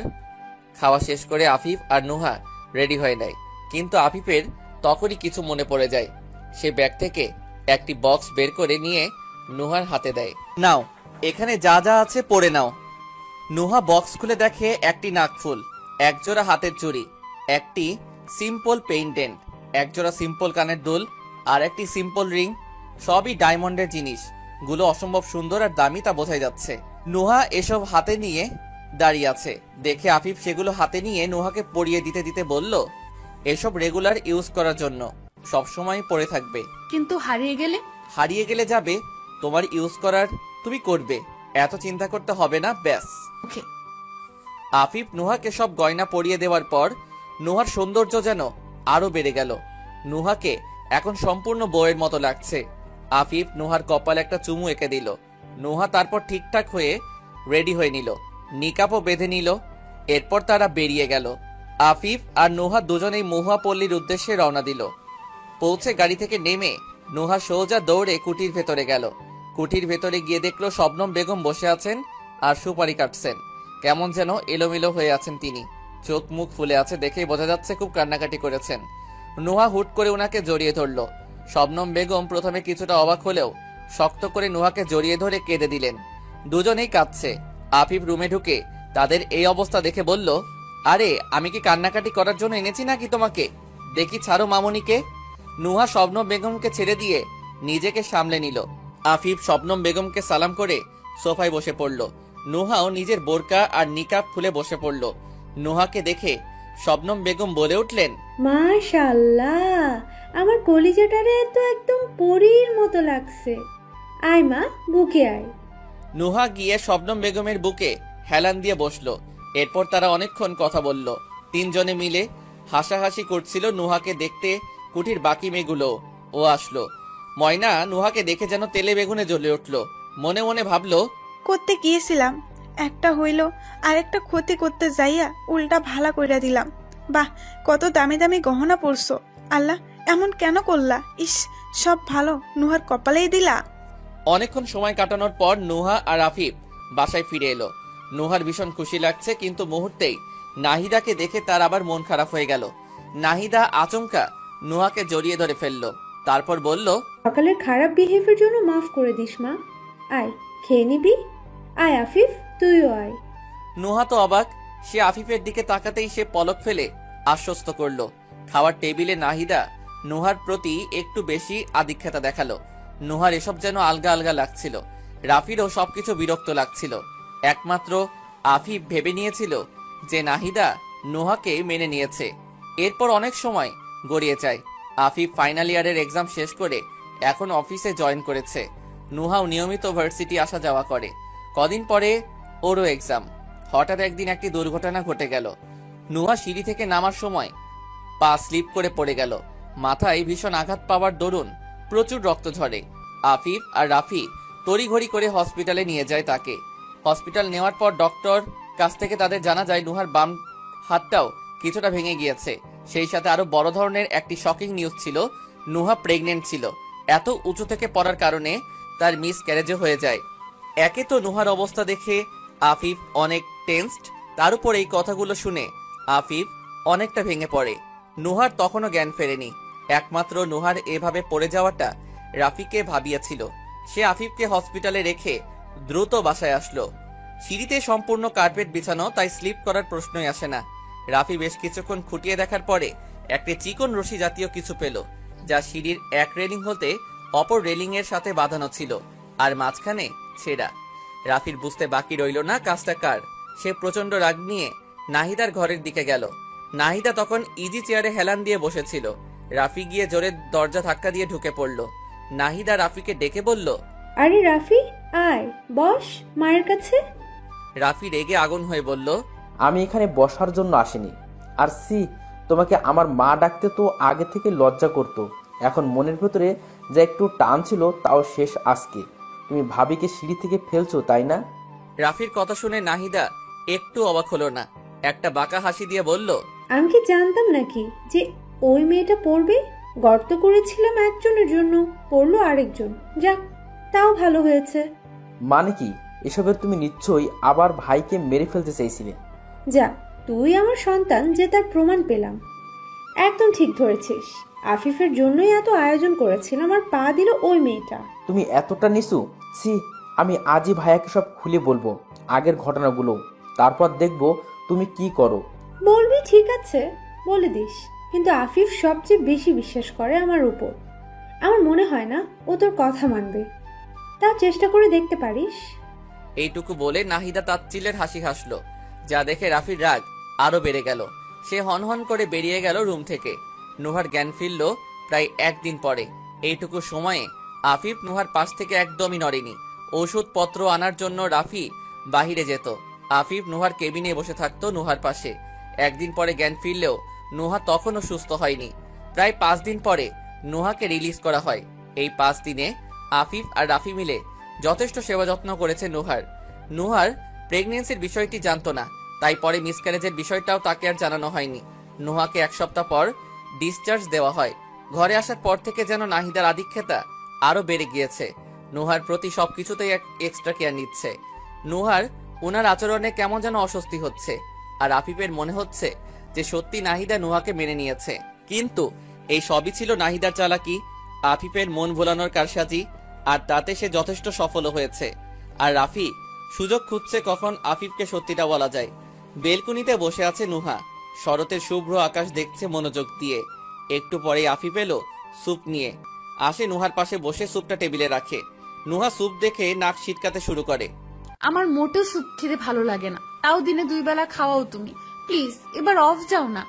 আচ্ছা ঠিক আছে, আজকেই লাস্ট। এরপর তোমার যা যা খেতে ইচ্ছে হবে তাই রান্না হবে। তোমার কি খেতে ইচ্ছে হচ্ছে বলো? আমার পান্তা খেতে ইচ্ছে হচ্ছে খুব, সাথে একটু ভর্তা আর শুকনো মরিচ। ইস, মুখে পানি এসেছে বলতে। আচ্ছা তাই হবে, আমি রাসু খালাকে বলে দেব। এখন রুমে চলো। আফিফ নুহাকে শুইয়ে দিয়ে নিচে চলে গেল। রাসু খালার সাথে কথা বলে চলে আসার সময় রাফির সাথে দেখা হতেই রাফি বলল, বড় কিছু কথা আছে। হ্যাঁ বলো, শুনছি। অ্যাকচুয়ালি ভাবের সেদিন সিঁড়ি থেকে পড়াটা কোনো অ্যাক্সিডেন্ট ছিল না, এটা একটা প্ল্যান করা ছিল। হোয়াট? তুই কিভাবে জানলি? আর এমনটা কে করেছে বল আমায়। এমনটা মা করেছে। ভাবির জায়গায় সেদিন তোকে মারার ফাঁদ পাতা হয়েছিল, কিন্তু তোর বদলে ভাবির সাথে এমন হয়েছে। আমি সব সত্যি বের করেছি, আর এমনটা মাই করছে। রাফির কথা শেষ হতে না হতেই আফিফ ঠাস করে রাফির গালে একটা চড় বসিয়ে দিল। এমনটা হওয়াতে রাফি পুরাই অবাক, এমনটা সে আশা করেনি মোটেও। এদিকে নুহা কাভার থেকে টাওয়েল নিতে গেলে কিছু কাগজপত্র নিচে পড়ে যায়। সে টাওয়েলটা বেডে রেখে কাগজপত্রগুলো তুলে নেয় গোছানোর জন্য। হঠাৎ তার চোখে পড়ে এগুলো, তারই রিপোর্টস। গোছানোর এক পর্যায়ে একটা রিপোর্টে গিয়ে তার চোখ আটকে যায়। সেই রিপোর্টে তার মিসক্যারেজের কথা লেখা ছিল। নুহার পায়ের নিচ থেকে যেন মাটি সরে যায়, 2 চোখ দিয়ে অনবরত পানি ঝরতে থাকে তার। একসময় সে কেঁদে উঠে রিপোর্টটা বুকে জড়িয়ে ধরে কাঁদতে কাঁদতে এক পর্যায়ে সে সেখানেই সেন্সলেস হয়ে পড়ে যায়। রাফি গালে হাত দিয়ে আফিফের দিকে বিস্ময় চোখে তাকালো। আফিফ বেশ রেগে আছে। তোর সাহস কি করে হয় রাফি ছোটমার নামে এমন একটা মিথ্যা কথা বলার? আফিফ কথাগুলো বেশ জোরেই বলেছিল। চিল্লাপাল্লা শুনে নাহিদা হল রুমে এলেন। আফিফ আবারও বলতে শুরু করলো, আমি এটা জানতাম যে তুই মাকে হেট করিস, কিন্তু এটা জানতাম না রাফি যে তুই এত জঘন্য চিন্তা ভাবনাও করিস। তাই উনাকে নিয়ে কিছু বলার আগে একবার ভেবে নিবি। আর উনি যদি আমাকে মারতেই চাইতেন তবে এতদিন এত কষ্ট করে আমাকে মানুষ করতেন না। আফিফ হনহন করে উপরে চলে গেল। রাফি সেখানেই স্তব্ধ হয়ে দাঁড়িয়ে রইল। নাহিদা রাফির সামনে এসে তাচ্ছিলের হাসি হেসে বলল। রাফি প্রচন্ড রাগে নাহিদার গলা টিপে ধরতে গিয়েও ধরল না। পাশে থাকা ফুলের টবে সজোরে লাথি মেরে নিজের রুমে চলে গেল। আফিফ রুমে ঢুকে নুহাকে মেঝেতে দেখে ভীষণ ভয় পেয়ে যায়। সে নুহাকে কোলে তুলে নিয়ে খাটে শোয়ায়। নুহার হাতে তার রিপোর্ট দেখে তার আর বুঝতে বাকি রইল না যে নুহা তার মিসক্যারেজ সম্পর্কে জেনে ফেলেছে। ও শিট! নুহা চোখ হলো। এই নুহা! নুহার মুখে পানির ছিটা দেয়। নুহার জ্ঞান ফেরে। সে আফিফকে দেখে এক ঝটকায় আফিফকে জড়িয়ে ধরে ঢুকরে কেঁদে দেয় মেয়েটা। আফিফ, আল্লাহ কেন এমন করলেন? আমার বাচ্চাটা কেন কেড়ে নিলেন? আমার বাচ্চাটার কি দোষ করেছিল আফিফ? আমার বাচ্চাটা। নুহা কাঁদতে কাঁদতে বিলাপ করতে থাকে। নুহার এমন অবস্থা দেখে আফিফের চোখেও পানি। সে নুহাকে শক্ত করে আঁকড়ে আছে। নুহা তার বুকে মুখ গুজে অনবরত কাঁদছে। নুহা আর আফিফের সন্তানটা পৃথিবীর মুখ দেখার আগেই আল্লাহ তাকে কেড়ে নিল। নুহা শারীরিকভাবে এমনি দুর্বল ছিল, এখন মানসিকভাবেও বিপর্যস্ত হয়ে পড়ল। এভাবে কাঁদতে কাঁদতে নুহা আরেক দফা জ্ঞান হারালো। এরপর আরো কিছুদিন কেটে গেল। আফিফ আর রাফির মধ্যে দূরত্ব সৃষ্টি হয়ে গিয়েছে। নুহা এখন অনেকটা সুস্থ, কিন্তু মানসিকভাবে ভেঙে পড়েছে। মাঝে মাঝে হঠাৎ করে কেঁদে ওঠে নুহা। এক্সামও দিতে পারেনি আফিফ। ভার্সিটির অথরিটির সাথে কথা বলে নুহার প্রমোশন করিয়ে দিয়েছে। আফিফ ভেবেছে নুহার মন মানসিকতা ঠিক করার জন্য তাকে নিয়ে কোথাও বেড়াতে যাবে। ফাইনালি তারা সাজেকে যাওয়ার প্ল্যান করলো। বলতে গেলে আফিফই সব প্ল্যান করেছে। নুহা জাস্ট আফিফের হ্যাঁ এর সাথে হ্যাঁ মিলিয়েছে। আফিফ নুহাকে নিয়ে প্রায় 2 সপ্তাহ ধরে সাজেকে বেরিয়ে আসে। এরপর নুহা কিছুটা নর্মাল হয়েছিল, কিন্তু আর আগের মতো নয়। নুহা আর আফিফ মিলে বেশ কিছুবার বেবি নেওয়ার ট্রাই করে, কিন্তু নুহা কনসিভ করতে পারছিল না। তারা ডাক্তারের শরণাপন্ন হলে তারা জানায় হয়তো নুহার বেশ টাইম লাগবে কনসিভ করতে। মিসক্যারেজ হওয়ার ফলে তার সমস্যা হচ্ছে। নুহা কনসিভ করতে না পারার কথাটি শুনে নাহিদা যেন বেশ খুশি হয়েছিল। সে মনে মনে ধরে নিয়েছিল বাচ্চা কাচ্চা না হলে তো আফিফ নুহাকে এমনিতেই ছুঁড়ে ফেলে দিবে। তারপর সে আফিফের কাছ থেকে ছলে কৌশলে সবকিছু নিজের আর রাফির নামে লিখিয়ে নিবে। দেখতে দেখতে আফিফ আর নুহার বিয়ের প্রায় 2.5 বছর কেটে যায়। রাফি এখন এখানে থাকে না, সে বিদেশে পাড়ি জমিয়েছে। অনিমাকেও ছেড়ে দিয়েছে সে। নুহা ছাড়া আর কারোর সাথে যোগাযোগ রাখেনি আর সে। আফিফ আর রাফির মধ্যে দূরত্বটা আর কমেনি। আফিফ এখন প্রায়ই অফিসের কাজে ব্যস্ত থাকে। নুহা পড়াশোনায় মন দিয়েছে, কিন্তু কে জানতো তাদের জীবনে নতুন ঝড় আসতে চলেছে। নুহা একদিন ভার্সিটির গেট দিয়ে ঢোকার সময় আচমকায় কারোর সাথে ধাক্কা খায়। পড়ে যেতে নিয়েও নিজেকে সামলিয়ে বিরক্তি নিয়ে বলে, চোখ নেই নাকি? সরি। কণ্ঠটা পরিচিত লাগতেই নুহা মাথা তুলে তাকায়। সেই মানুষটার কেউ না, সোহানই ছিল। এতদিন পর সোহানকে দেখে বেশ অবাক হয় নুহা। আরে আপনি আজ এত বছর পর হঠাৎ ক্যাম্পাসে? আমি আমাদেরই ভার্সিটিতে লেকচার হিসেবে জয়েন করেছি আজ থেকেই। তা নুহা, কেমন আছো তুমি? জি আলহামদুলিল্লাহ, আপনি ভালো আছেন? হ্যাঁ, ভালোই আছি। তার সংসার কেমন চলছে আফিফের সাথে? আল্লাহর রহমতে সবই ভালো চলছে। আপনি বিয়ে করেননি? না, এখনো কাউকে পাইনি। তুমি খুঁজে দিবে আর কি, তোমার মতো কাউকে। সে না হয় দেখব। অনিমা কলেজ গেট দিয়ে ভেতরে ঢুকছিল। নুহাকে দাঁড়িয়ে থাকতে দেখে এগিয়ে যায় সেখানে। নুহা অনিমাকে সোহানের সাথে পরিচয় করিয়ে দেয়। সেদিন ক্লাস শেষে বের হয়ে নুহা দেখে ঘর থেকে গাড়ি আসেনি তাকে নিতে। সে আফিফকে কল দেয়, কিন্তু সে মিটিং এ ব্যস্ত ছিল, তাই সে রিক্সার জন্য দাঁড়িয়েছিল। নুহাকে দাঁড়িয়ে থাকতে দেখে সোহান তার দিকে, দাঁড়িয়ে আসো যে, বাসায় যাওনি? আসলে ঘর থেকে গাড়ি আসেনি, তাই রিক্সার জন্য দাঁড়ালাম। যদি প্রবলেম না হয় তাহলে আমি ড্রপ করে দেই। আরে না, আমি রিক্সা নিয়ে যাব, আপনার কষ্ট করতে হবে না। কাম অন, কষ্টের কি আছে? তাও তুমি আমার এককালের বেস্ট ফ্রেন্ডের বউ হও। কি? আফিফ আপনার বেস্ট ফ্রেন্ড ছিল? হ্যাঁ, একদম। তাহলে শত্রু হলেন কিভাবে? চলো ড্রপ করে দিতে দিতে বলি। ওকে। নুহা সোহানের সাথে গিয়ে কারে বসে। সোহান নুহাকে ড্রপ করার জন্য গাড়ি স্টার্ট দেয়। সোহান ড্রাইভ করছে আর পুরনো দিনের গল্প শোনাচ্ছে নুহাকে। আফিফ আর আমার ফ্রেন্ডশিপ নার্সারি থেকে ভার্সিটির ফার্স্ট ইয়ার পর্যন্ত ছিল। একে অপরের বেস্ট ফ্রেন্ড ছিলাম, কিন্তু একটা মেয়ের জন্য যত প্রবলেম হলো আমাদের মাঝে। আমার সাথে রিলেশনে জড়িয়েছিল মেয়েটা, কিন্তু আফিফ শুরু থেকে মেয়েটাকে অত পছন্দ করতো না। মেয়েটা ছিল চালু টাইপের। সে আমার সাথে রিলেশন থাকাকালীন ও আফিফের সাথে লাইন মারতে চাইতো। একবার এইসব নিয়ে আফিফ আমাকে বললে আমি উল্টো আফিফের সাথেই বাজে বিহেভ করি। অন্ধ হয়ে গিয়েছিলাম। নিজের বেস্ট ফ্রেন্ডকেও সেদিন বিশ্বাস করিনি। সেদিনের পর থেকেই আফিফের সাথে শত্রুতা শুরু হয়। আমরা দুইজনের বিরুদ্ধে থাকতাম, আর মেয়েটা আমাকে উস্কে দিত। পরে যখন নিজেই রিয়েলাইজ করলাম মেয়েটা আসলে বাজে, সেদিন খুব গিল্টি ফিল করেছিলাম। আফিফের কাছে মাপ চাওয়ার ট্রাই করেছি বেশ কয়েকবার, কিন্তু সাহস পাইনি। আর আমি জানি আফিফ আমাকে কখনোই মাপ করবে না। একবার ট্রাই তো করে দেখতেন। না, কোন মুখে ওর কাছে মাপ চাইবো আমি? সেসব থাক, আমরা পৌঁছে গেছি। নুহা সোহানের কথা মনোযোগ দিয়ে শুনছিল, তাই সে খেয়ালই করেনি যে সে চলে এসেছে। নুহা গাড়ি থেকে নেমে সোহানকে বাই বলে ঘরের দিকে হাঁটা দিল। নাহিদা বাগানে দোলনায় বসে চা খাচ্ছিলেন। নুহার সাথে সোহানকে দেখে ভ্রু কুচকান। নুহা ঘরে ঢোকার সময় তাকে দেখে সালাম দেয়। আসসালামু আলাইকুম ছোট মা। ওয়ালাইকুম সালাম। কার সাথে এসেছো?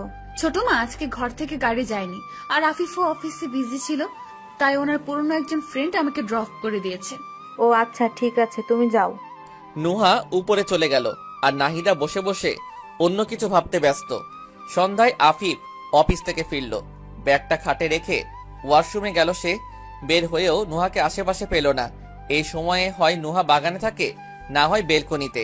আফিফ গেট দিয়ে আসার সময় বাগানে তাকে দেখেনি, তাহলে সে বেলকনিতে আছে। আফিফ বেলকনির দিকে পা বাড়ালো। নুহা আপন মনে দাঁড়িয়ে প্রকৃতি দেখছে দু চোখ ভরে। পিঠময় খোলা চুলগুলো বাতাসের সাথে ক্ষণে ক্ষণে উঠছে। আফিফ গিয়ে নুহাকে পেছন থেকে জড়িয়ে ধরে চুলগুলো একপাশে এনে ঘাড়ে মুখ গুজে দিল। ঠিক প্রথমবারের মতো নুহা আফিফের স্পর্শ টের পেয়ে বলল, কখন এলে? আফিফ সেই অবস্থাতে উত্তর দিল, 20 মিনিট আগে। ডাকলে না কেন আমাকে? ডাকলে কি এখনের এই মোমেন্টটা পেতাম বলো? ইস, যত দিন যাচ্ছে তোমার প্রেম ভালোবাসা দিন দিন বাড়ছে। বাড়ছে তো, তাতে কি তোমার কোনো প্রবলেম আছে? আমার বউয়ের প্রতি ভালোবাসা দেখে কি আপনার হিংসে হয়? আফিফের কথায় নুহা হেসে দিল। আফিফ তার বাঁধন আলগা করতেই নুহা তার দিকে ঘুরে দাঁড়ালো। আফিফ নুহার কপালে একটা পরশ দিতেই সে চোখ বুজে তা নিল। আফিফ নুহাকে বলল, আজ একটু মন ভরে আদর করে নিতে দিন। ম্যাডাম কাল সকালে 4 দিনের জন্য সিলেট যেতে হবে একটা সেমিনারে। দিন এতদিন দূরে থাকবে কিভাবে? ইস, বউ একটু কষ্ট তো করতেই হবে, জরুরি না হলে যেতাম না আমি। আচ্ছা যেও, কিন্তু কোনো মেয়ের সাথে একদম ঘেঁষাঘেঁষি করবে না। আরে কি যে বলো না, কত বিজনেস হিউম্যানসরা আসবে, একটু ঘেঁষাঘেঁষি না করলে কি চলে? হারামি, আমার সাথে আর কথা বলবা না তুমি। যাও, দূর হও। নুহা আফিফকে ধাক্কা মেরে রুমে যেতে নিলেই আফিফ নুহাকে এক ঝটকায় কোলে তুলে নিয়ে বলে, এত সুন্দর বউ থাকতে আমি অন্য কারোর সাথে কি জন্য ঘেঁষাঘেঁষি করতে যাব শুনি? এতটাও পাগল না আমি, বুঝলেন মিসেস আফসার।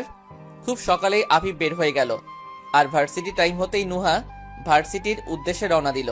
গেট দিয়ে ঢুকতেই নুহার সাথে অনিমার দেখা হয়ে গেল। সে নুহাকে বলল, চল আজকে ক্লাস না করে ঘুরতে যাই। না না, দরকার নেই। প্লিজ চল না, আজকে মা বাবা গ্রামের বাড়িতে যাচ্ছে, তাই আজকেই সুযোগ পেলাম। কতদিন ঘুরে বেড়াই না আমরা। আচ্ছা আচ্ছা ঠিক আছে, মুখটা এইভাবে না লটকালেও পারতি। চল যাই। ভার্সিটি ফাঁকি দিয়ে ঘুরতে যাওয়া হচ্ছে, তাই না? হঠাৎ কারো গলা খাকানো আওয়াজে এই কথাগুলো শুনে নুহা আর অনিমা ভীত হয়ে পড়ল। পেছন ফিরে দেখলো সোহান দাঁড়িয়ে আছে, চোখ মুখ লাল করে। নুহা ভীত গলায় বলল, আসলে এমন কিছু না, sorry Sohan. I am professor Sohan got it. আর আমি নিজ কানে স্পষ্ট শুনেছি। সোহান এক প্রকার চিল্লিয়ে এসব বলাতে নুহা আর অনিমা রীতিমতো কাঁপতে লাগলো। তাদের অবস্থা দেখে সোহান ফিক করে হেসে দিল উচ্চস্বরে। নুহা আর অনিমা আশ্চর্য হয়ে তার দিকে তাকিয়ে আছে। হাসতে হাসতে সোহান বলল, ও মাই গড, তোমরা কতটা ভীতু। আরে আমি তো মজা করছিলাম। অনিমা বিরক্তির স্বরে বলে উঠল, কিসের মজা এসব? আমার তো কাঁপুনি ছুটে গেল। এত সিরিয়াস লুক দিয়ে আবার বলে নাকি মজা করছে, যত সব। আরে আরে রাগ করছো কেন? Just chill. তো কোথায় যাবে তোমরা? এখনো ডিসাইড হয়নি প্রফেসর সোহান। আরে ভাবি রাগ করছো কেন? আমি ফান করে বললাম এটা। আচ্ছা তোমরা যদি মাইন্ড না করো তবে আমি বেস্ট একটা প্লেস সাজেস্ট করতে পারি, কিন্তু আমাকেও সাথে নিতে হবে। প্রফেসর মানুষ স্টুডেন্টের সাথে ঘুরবেন? ভাইরে, তোমাদেরকে এক কথা বললাম আর তোমরা তো আম পিছেই লেগে গেলে। এবার নুহা আর অনিমা সোহানের মুখ দেখে হাসিতে ফেটে পড়ল। এবার সোহান মুখ বানিয়ে দাঁড়িয়ে আছে। হঠাৎই অনিমার ফোনে একটা কল আসলো।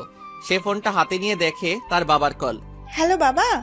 ওপাশ থেকে অচেনা একজন বলল, হ্যালো, আপনি কি এই ফোন এর মালিকের মেয়ে? হঠাৎই অনিমার বুকটা ধক করে উঠল। হ্যাঁ, এই ফোনটা আমার বাবার, আপনার কাছে কেন? অপর পাশ থেকে কি বলা হয়েছে নুহা আর সোহান তা জানে না। হঠাৎই অনিমার হাত থেকে ফোনটা পড়ে চূর্ণ বিচূর্ণ হয়ে গেল। সে রীতিমতো ফুপাতে লাগলো। নুহা আর সোহান অনিমার এমন অবস্থা দেখে বলল, অনু, কি হয়েছে? এমন করছিস কেন? অনিমার গলায় কথা আটকে আসছে। সে চোখের পানি ছেড়ে দিয়ে বলল, নোহা, আর বাবা অ্যাক্সিডেন্ট করেছে, আমাকে নিয়ে চল না হসপিটালে। অনিমা একদম কান্নায় ভেঙে পড়ল। নুহা অনিমাকে সামলে নিল। সোহান নুহা আর অনিমাকে নিয়ে সেই হসপিটালে গেল।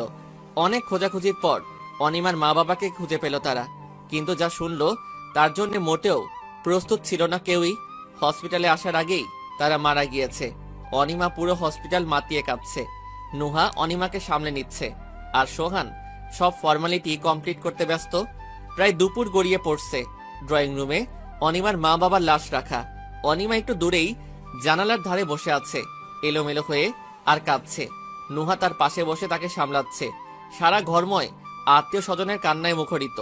সোহান দরজায় দাঁড়িয়ে অনিমার দিকে তাকিয়ে আছে। এই তো সকালেই মেয়েটা কত হাসি খুশি ছিল, হুট করে কি থেকে কি হয়ে গেল। মেয়েটা কাঁদতে কাঁদতে শেষ হয়ে যাচ্ছে। হঠাৎই মানুষজনের ভিড়ে একটি মহিলা চিল্লিয়ে উঠল, অনিমার উদ্দেশ্যে। এই অলক্ষণী মেয়েটার জন্য আজ আমার ভাই আর তার বউ মরেছে। এই মেয়েটা জন্মের সময় মাকে খেয়েছে, এখন বাপ আর দ্বিতীয় মাকে খেয়ে ফেললো। বলি এখন শান্তিতে আসিস তো তুই?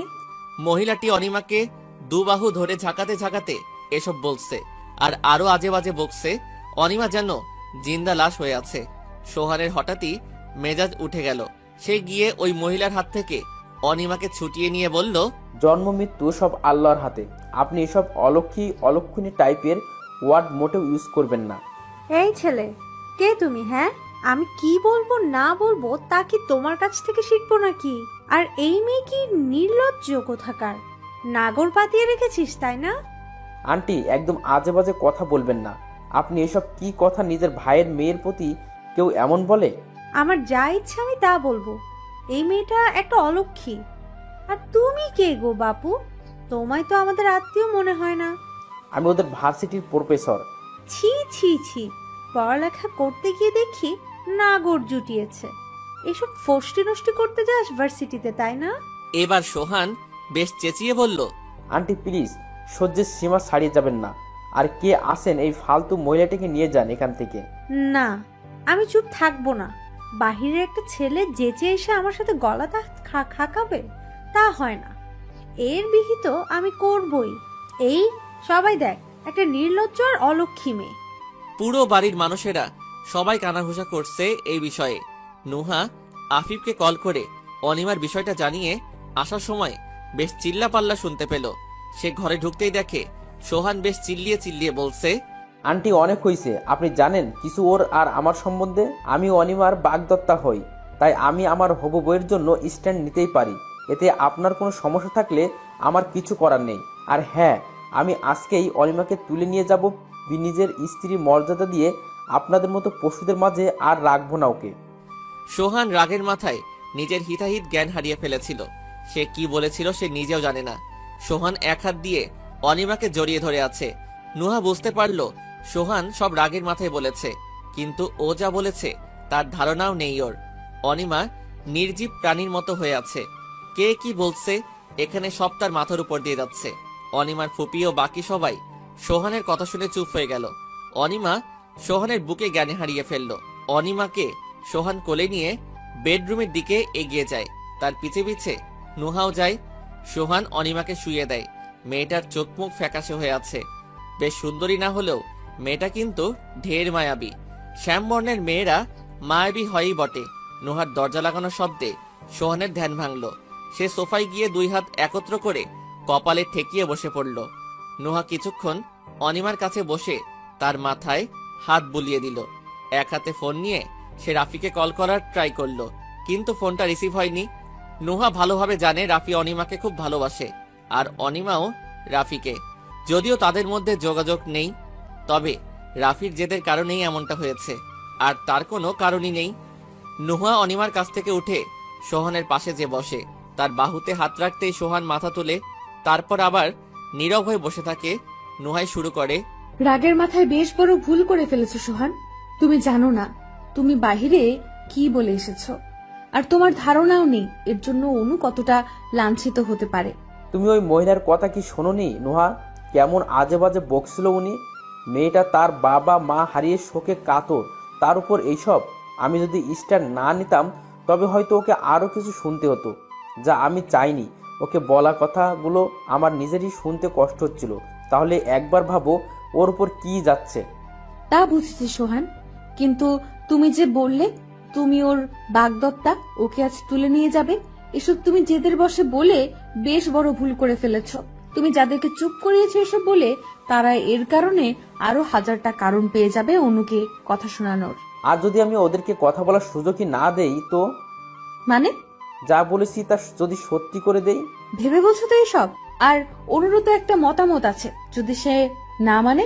অনিমার তো এটাও মনে হতে পারে যে তুমি তার উপর দয়া দেখাচ্ছ। সেসব আমি জানি না নুহা। অনু এসব দয়া ভাবলেও আমার কাছে এসব দায়িত্বের মধ্যে পড়ে। আমি অনুকে এসব মানুষের মাঝে ফেলে ওকে লাঞ্ছিত হতে দিতে পারবো না। ট্রাস্ট মি নুহা, আমি অনুকে খুব ভালো রাখবো। আমি আজই ওকে স্ত্রীর মর্যাদা দিয়ে ঘরে তুলে নিব। সোহান তার ফোনটা বের করে সোজা তার মাকে কল দেয়। সোহান তার মাকে সবকিছু বুঝিয়ে বলার পর তার মা নিজেই তাকে উৎসাহ দেয়। তারও আসার ইচ্ছা ছিল, কিন্তু দেশের বাহিরে থাকায় তারা আসতে পারেনি। সোহানের এই সিদ্ধান্তটা তার মা বাবা দুজনেই মেনে নেয় স্বাচ্ছন্দ্যে। সোহান ফোনটা রেখে এসব নুহাকে বলল। নুহা ভেবে নিল হয়তো আল্লাহ তাআলা এটিই চান। সোহান আর তার মা বাবা যথেষ্ট ভালো তা বোঝাই যাচ্ছে। নিঃসন্দেহে অনিমা ভালো থাকবে। সোহান রুম থেকে বের হয়ে যায় দাফন কাফনের ব্যবস্থা করার জন্য। অনিমা ছাড়া তাদের আর কোনো সন্তান ছিল না, এসব কার্য করার জন্য কেউই নেই। আর সোহান নিজেও চায় এসব সামলে নিতে। প্রায় অনেকক্ষণ পর অনিমার জ্ঞান ফেরে। নোহা তার পাশেই বসা ছিল। অনিমা শোয়া থেকে উঠেই সামনের রুমে দৌড় দিল, তার পিছে পিছে নুহাও গেল। অনিমা গিয়ে তার মা বাবার লাশের সামনে ধপ করে বসে পড়ল। নোহা তার পাশে বসতেই সে এক ঝটকায় নোহাকে জড়িয়ে ধরে বিলাপ করে কাঁদতে শুরু করলো। নুহা অনিমাকে চেপে ধরে আছে, তার দু চোখেও পানি। অনিমা কাঁদতে কাঁদতে বলে, দেখলি নুহা, মা বাবা দুজনেই চলে গেল আমাকে একা ফেলে। আমি কি এতটাই খারাপ সন্তান যে আমাকে এত বড় শাস্তি দিল? নুহা, প্লিজ বল না ওদেরকে ফিরে আসতে। আই প্রমিস, আমি একদম বাধ্য মেয়ে হয়ে থাকবো। কখনো শয়তানি করব না, মায়ের সাথে ঝগড়া করব না। ওদেরকে উঠতে বল না নুহা। ও বাবা, ওঠো না। তোমার মেয়েটা একা ভার্সিটি কিভাবে যাবে তুমি না নিয়ে গেলে? মায়ের সাথে আমার জন্য ঝগড়া করবে কে? বাবা, সত্যি বলছি, আমি একদম ভালো মেয়ে হয়ে যাব। একটু ওঠো না।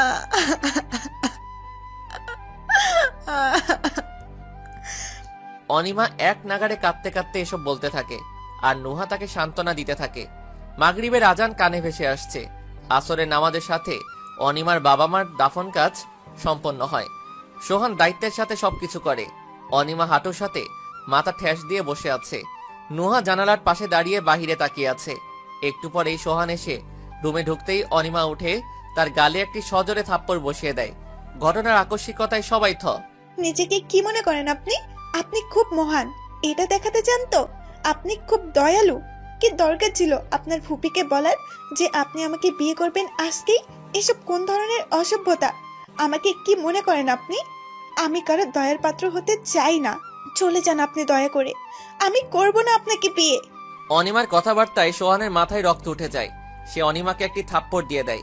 অনিমা থাপ্পড়ের চোটে পড়ে যেতে নিলেই সে তার দুই বাহু চেপে ধরে বেশ কড়াভাবে বলে, ফুপিদের বাজে বাজে কথা শুনতে বেশ ভালো লাগে তোর, তাই না? কিন্তু আমার সহ্য হয়নি। তোকে যখন অলক্ষী অলক্ষিণী এইসব বলছিল তখন আমার সহ্য হচ্ছিল না। আমি ভালোভাবে জানি তুই এখানে পড়ে থাকলে তোর লাশ ও কেউ খুঁজে পাবে না। তুই কাদের মাঝে আসিস তুই জানিস না। আমি কাপড় পাঠাচ্ছি, চুপচাপ পড়ে নে। বিয়েটা আজকেই হবে, এখনই হবে। তোর কোনো কথা শুনতে আমি বাধ্য নয়। আজকে তুই এই বাড়ি থেকে আমার বউ হয়েই যাবি আমার সাথে, এটাই আমার লাস্ট কথা। অনিমা এক দৃষ্টিতে সোহানের দিকে তাকিয়ে আছে। এসব কথা শুনতে তার বেশ অসহ্য লাগছে। নিজেকে বেশ অসহায় মনে হচ্ছে তার। মা বাবার সাথে তার লাশের খাটিয়া উঠলেই বেশ ভালো হতো হয়তো। সোহান অনিমাকে ছেড়ে দিতেই সে বসে পড়ে নিচে। সোহান নুহার উদ্দেশ্যে বলে, আমি কাপড় পাঠালে ওকে রেডি করে দিও আর ওকে চোখে চোখে রেখো। এইটুকু বলে সোহান বের হয়ে যায়। অনিমা আবারও বুক ফাটা আর্তনাদ করতে থাকে আর বলতে থাকে, কি থেকে কি হচ্ছে এসব আমার সাথে নুহা? মা বাবা আমাকে সাথে নিয়ে গেল না কেন? নুহার কাছে এসবের কোনো উত্তর নেই। সে শুধু অনিমাকে সান্ত্বনা দিয়েই যাচ্ছে। সোহান লালের উপর সাদা পাড়ের একটি শাড়ি পাঠালে নুহা অনিমাকে শুষ্ক সাজে সাজিয়ে দেয়। বিয়েটাও এক প্রকার মনমরা ভাবেই হয়। অনিমাকে বেশ জোর করেই কবুল বলানো হয়েছিল। বিয়ে শেষে সোহান অবশিষ্ট সব মেহমানকে বিশেষ অনুরোধ জানায় চলে যাওয়ার জন্য। সকলে নির্দ্বিধায় চলে গেলেও ফুপি বেশ ঝামেলা পাকায়। ন্যাকা কান্না কেঁদে বলে, হাই রে, বলে কি? আমার ভাই ভাবি মারা গেল আর আমাকে কিনা বের হয়ে যেতে বলছে? এই দিনও দেখা বাকি ছিল? বলি কি, আমি তো ঘরেরই মানুষ, আমি বরং থাকি। সোহান রুক্ষ গলায় উত্তর দেয়, আপনি কেমন ঘরের মানুষ আমার তা জানাই আছে। আপন মানুষ হলে নিজের ভাইয়ের মেয়ের নামে আজে বাজে বকতেন না। ভালোই ভালোই চলে যান, না হয় আমি জোরাজুরিতে নামতে বাধ্য হব। ফুপি এক প্রকার রাগে ফুঁসতে ফুঁসতে বেরিয়ে যান ঘর থেকে। অনিমা কান্না করতে করতে আবারও জ্ঞান হারায়। একে তো সকাল থেকে কিছু খাইনি। আশ্চর্যের ব্যাপার হলো সোহান তাকে কিছু খেতেই মানা করেছে। এমনকি নুহাকেও বলেছে অনিমাকে ঘর থেকে কিছু খেতে না দিতে। পরে সোহান বাহির থেকে কিনে আনলেও নুহা ও অনিমা খায়নি। সোহানের কিছু কথা আর এই অদ্ভুত আচরণটাই নুহার বেশ খটকা লাগে। নুহা সুযোগের আশায় ছিল এর রহস্য জানার জন্যে। সোহানই জানে তার এমন আচরণের কারণ। সোহান অনিমাকে কোলে করে নিয়ে কারের পেছনের সিটে শুইয়ে দেয়। তারপর নুহা আর সে মিলে পুরো ঘরটাকে লক করে বাহিরে দারোয়ান রেখে যায় পাহারা দেওয়ার জন্যে। নুহা ঘর থেকে গাড়ি ডাকাতে চাইলে সোহান মানা করে, সে নিজে ড্রপ করে দিতে চায় নুহাকে। গাড়িতে সোহান ড্রাইভ করছে আর নুহা কিছুক্ষণ পেছনে অনিমার দিকে তো একবার বাহিরের দিকে তাকাচ্ছে। এরই মধ্যে তারা জ্যামে আটকে গেল। সোহান জানে এই জ্যামটা ভাঙতে বেশ সময় লাগবে, তাই সে স্টিয়ারিং এ মাথা ঠেকিয়ে বসে আছে। বেশ কিছুক্ষণ নীরব থাকার পর নুহা বলল, সোহান ঠিক আছো? সোহান মাথা তুলে বলল, একটা কথা বলো তো আমায়, তুমি এমন কেন বলছিলে যে অনু ওখানে থাকলে তার লাশও কেউ পাবে না? আর খাবারের বিষয়টি? প্রশ্নটি শুনে সোহান একবার পেছনে ফিরে অনিমার দিকে তাকায়। অনিমা এখন অজ্ঞান আছে। তারপর একটি দীর্ঘশ্বাস ফেলে বলতে শুরু করে, তখন যখন আমি মায়ের সাথে কথা বলে বের হয়েছিলাম, অনিমার রুমের 2 রুম পরেই আমি ওর ফুপি আর ওর ফুপাতো ভাইয়ের কথা শুনতে পাই। কথাগুলো ছিল এমন, ভাই ভাবিকে মেরে কি লাভ হলো বলতো? আমি তো শুনেছিলাম মেয়েও সাথে যাবে, তাহলে পুরো পরিবারই শেষ হয়ে যেত আর সম্পত্তিগুলো সহজে হাতে চলে আসতো। কিন্তু এই মেয়ে তো রয়ে গেল। এখন দেখি আবার জামাই এসে জুটেছে। এত কিছু করে কি লাভ বলো তো? সবই ভেস্তে গেল। এরপর উনার ছেলে বলে, আহা মা, টেনশন নিও না। এত এত মানুষের ভিড়ে ওকে শেষ করা কোনো ব্যাপারই না। এই ধরো, ওর খাবারে কিছু মিক্সড করে দিলেই হবে। সবাই ভাবছে মা বাবার শোকে আত্মহত্যা করেছে। আর যদি আজকের রাতে সুযোগ পাওয়া যায় তবে শেষ করে দিয়ে বাড়ির পেছনে পুঁতে দিলেই হবে। এত বড় প্রপার্টি কোথায় গেড়ে দিলে? কেউ কিছু জানবে না। তারপর বলে দিও পালিয়ে গিয়েছে। কোথায় খোঁজ করার এমনিতেই কেউ থাকবে না। তারপর পেপারস গুলো হাতে পেলেই হয়ে যাবে শুধু সুযোগের অপেক্ষায়। এই জন্যই আমি ওকে সারাদিন কিছু খেতে দেইনি। তোমাদের রুমের সামনে গার্ড দিয়ে রেখেছিলাম আমি তোমাদের সেফটির জন্য। আর আমি জানতাম অনু আজকে ওখানে থাকলে ওর খুব বিপদ হবে, তাই তো তাড়াহুড়ো করে বিয়েটা করে ওকে নিয়ে যাচ্ছি সাথে করে। অনিমাকে এসব বলা হয়নি, জানলে বেশ কষ্ট পাবে, তাই আর বলিনি। এক নাগাড়ে কথাগুলো বলে একটি নিঃশ্বাস ফেলল। কিছুক্ষণ পর আবার বলল, আমার কি মনে হয় জানো নুহা, আমি অনুকে ভালোবেসে ফেলেছি। ট্রাস্ট মি, এর আগে কখনোই কারোর জন্য এমন ফিল হয়নি। শুধু ওর ক্ষেত্রেই আমার সব ফিলিংস অন্যরকম। সোহানের কথা শুনে নুহা যেন অনেক বড় আশ্বাস পেল। আজকের ঘটনাগুলোই নুহা এটা বুঝতে পেরেছে যে সোহান নিঃসন্দেহে অনুকে সারা জীবন আগলে রাখবে। এটি ভেবে তার মনে এক প্রকার প্রশান্তি হচ্ছে। সে সোহানকে বলে, তোমাকে অনেক অনেক থ্যাঙ্কস সোহান। প্লিজ আজকের মতোই সারা জীবন অনুকে আগলে রেখো। ওকে কখনোই কষ্ট দিও না। আমার তোমার উপর খুব ভরসা আছে। আর অনিমার হয়তো খুব সহজে তোমাকে মেনে নিতে পারবে না, কিন্তু আমি জানি তুমি ওকে তোমার ভালোবাসা দিয়ে ঠিক জিতে নেবে। সেইটাই দোয়া করো প্লিজ। আমি চাই অনু যে সবসময় ভালো আর হাসি মুখে থাকুক। ওর আশেপাশে আমি কোনো কষ্টকে ঘেঁষতে দেব না যতদিন আসি, ইনশাল্লাহ। এরই মধ্যে জ্যাম ছুটে গেলে সোহান গাড়ি স্টার্ট দেয়। আফসার ভিলার সামনে গাড়ি থামাতেই নুহা নেমে পড়ে। নুহা সোহানকে বিদায় দিয়ে ঘরে ঢুকে যায়। এই দৃশ্যটি নাহিদা বেলকনিতে দাঁড়িয়ে পর্যবেক্ষণ করছিলেন। এমনকি তিনি তার ফোনে বেশ কয়েকটি পিকও তুলে নেয়। এইগুলোই কাজে দিবে নুহাকে সরাতে। এক ভেবে একটি বাঁকা হাসি দিলেন তিনি। নুহা ঘরে ঢুকে ফ্রেশ হয়ে বের হতেই রাফি কল দেয়। নুহা কলটা পিক করার সাথে সাথেই রাফি সালাম জানায়, আসসালামু আলাইকুম ভাবি। ওয়ালাইকুম সালাম ভাই, সারাদিন এত কল দিলাম ধরলেন না যে? আসলে এভাবে একটু ব্যস্ত ছিলাম। এতবার কল দেওয়ার কারণ কি? কিছু কি হয়েছে? তুমি ঠিক আছো? আমি ঠিক আছি, কিন্তু কিন্তু কি ভাবি? নুহা রাফিকে সব খুলে বলে। অনিমার বাবা মা মারা যাওয়ার থেকে অনিমার ফুপি ষড়যন্ত্রের কথা, এমনকি সোহান আর অনিমার বিয়ের কথা পর্যন্ত। সব শুনে রাফি কেমন যেন স্তব্ধ হয়ে আছে। বেশ কিছুক্ষণ বাদে সে গম্ভীর গলায় বলল, সোহান ভাই বেশ ভালো মানুষ। উনি অনুকে খুব ভালো রাখবে। অনু বেশ সুখে থাকবে। ভাবি, আমার দেওয়া কষ্টগুলোও তাকে ভুলিয়ে দেবে। তুমি দেখো। আচ্ছা ভাবি, রাখি। আল্লাহ হাফেজ। নুহা কিছু বলার আগেই রাফি কল কেটে দিল। রাফি কল কেটে দিয়ে একটি সিগারেট হাতে নিয়ে বেলকনিতে দাঁড়ায়। সন্ধ্যার ভেনিস শহরটা বেশ সুন্দর দেখাচ্ছে, একদম কোলাহল মুক্ত। চারপাশেই হু হু নিরাপত্তা। রাফির ভেতরও কেমন যেন নীরব হয়ে আছে। রাফির পুরনো কথাগুলো মনে পড়ছে। সেদিন কলেজে একদম লাল রঙের একটি থ্রি পিচে দেখেই রাফি অনিমার প্রেমে পড়ে যায়। রাফি ওর খোঁজ নেয়। মা বাবার আদরের মেয়ে বিধায় বাবা তাকে প্রতিদিন ড্রপ করে যেত ভার্সিটিতে। অনিমার চাল চলন, কথাবার্তা, বাচ্চামো ব্যবহার সবকিছুই রাফির মনে ধরেছিল। এরপর সে এক প্রকার ভয় দেখিয়ে আর জোর করেই অনিমার সাথে রিলেশনে গিয়েছিল। প্রথম প্রথম অনিমা ভীত থাকলেও পরে সেও বেশ ভালোবেসে ফেলে রাফিকে। রাফি দেশ ছাড়ার আগে অনিমাকে বলেছিল তার সাথে চলে যেতে, কিন্তু অনিমা সব সময় তার মা বাবাকে বেশি প্রাধান্য দিত। তাই রাফিকে সে বলে মা বাবার সাথে বিয়ের কথাটি বলতে। সেদিন কি কারণে যেন অনিমার বাবা মা রাজি হননি। রাফি অনিমাকে বলেছিল সব ছেড়ে তার সাথে চলে যেতে, কিন্তু অনিমা যায়নি। তাই রাফি এক প্রকার জেদ করেই তার সাথে সম্পর্ক ছিন্ন করে ফেলে। মাঝে মাঝে অনিমা কল দিয়ে কিছু বলতো না, শুধু রাফির ভয়েস শুনেই কলটা কেটে দিত। কিন্তু রাফি একদিন তা বুঝতে পেরে সিম চেঞ্জ করে ফেলার পর আর কোনো যোগাযোগ হয়নি ওর সাথে। রাফি জানে সে অনিমাকে খুব কষ্ট দিয়েছে। মেয়েটার দোষ ছিল, সে তার মা বাবাকে বেছে নিয়েছিল, আর আজকে তাদেরও হারিয়ে ফেলেছে।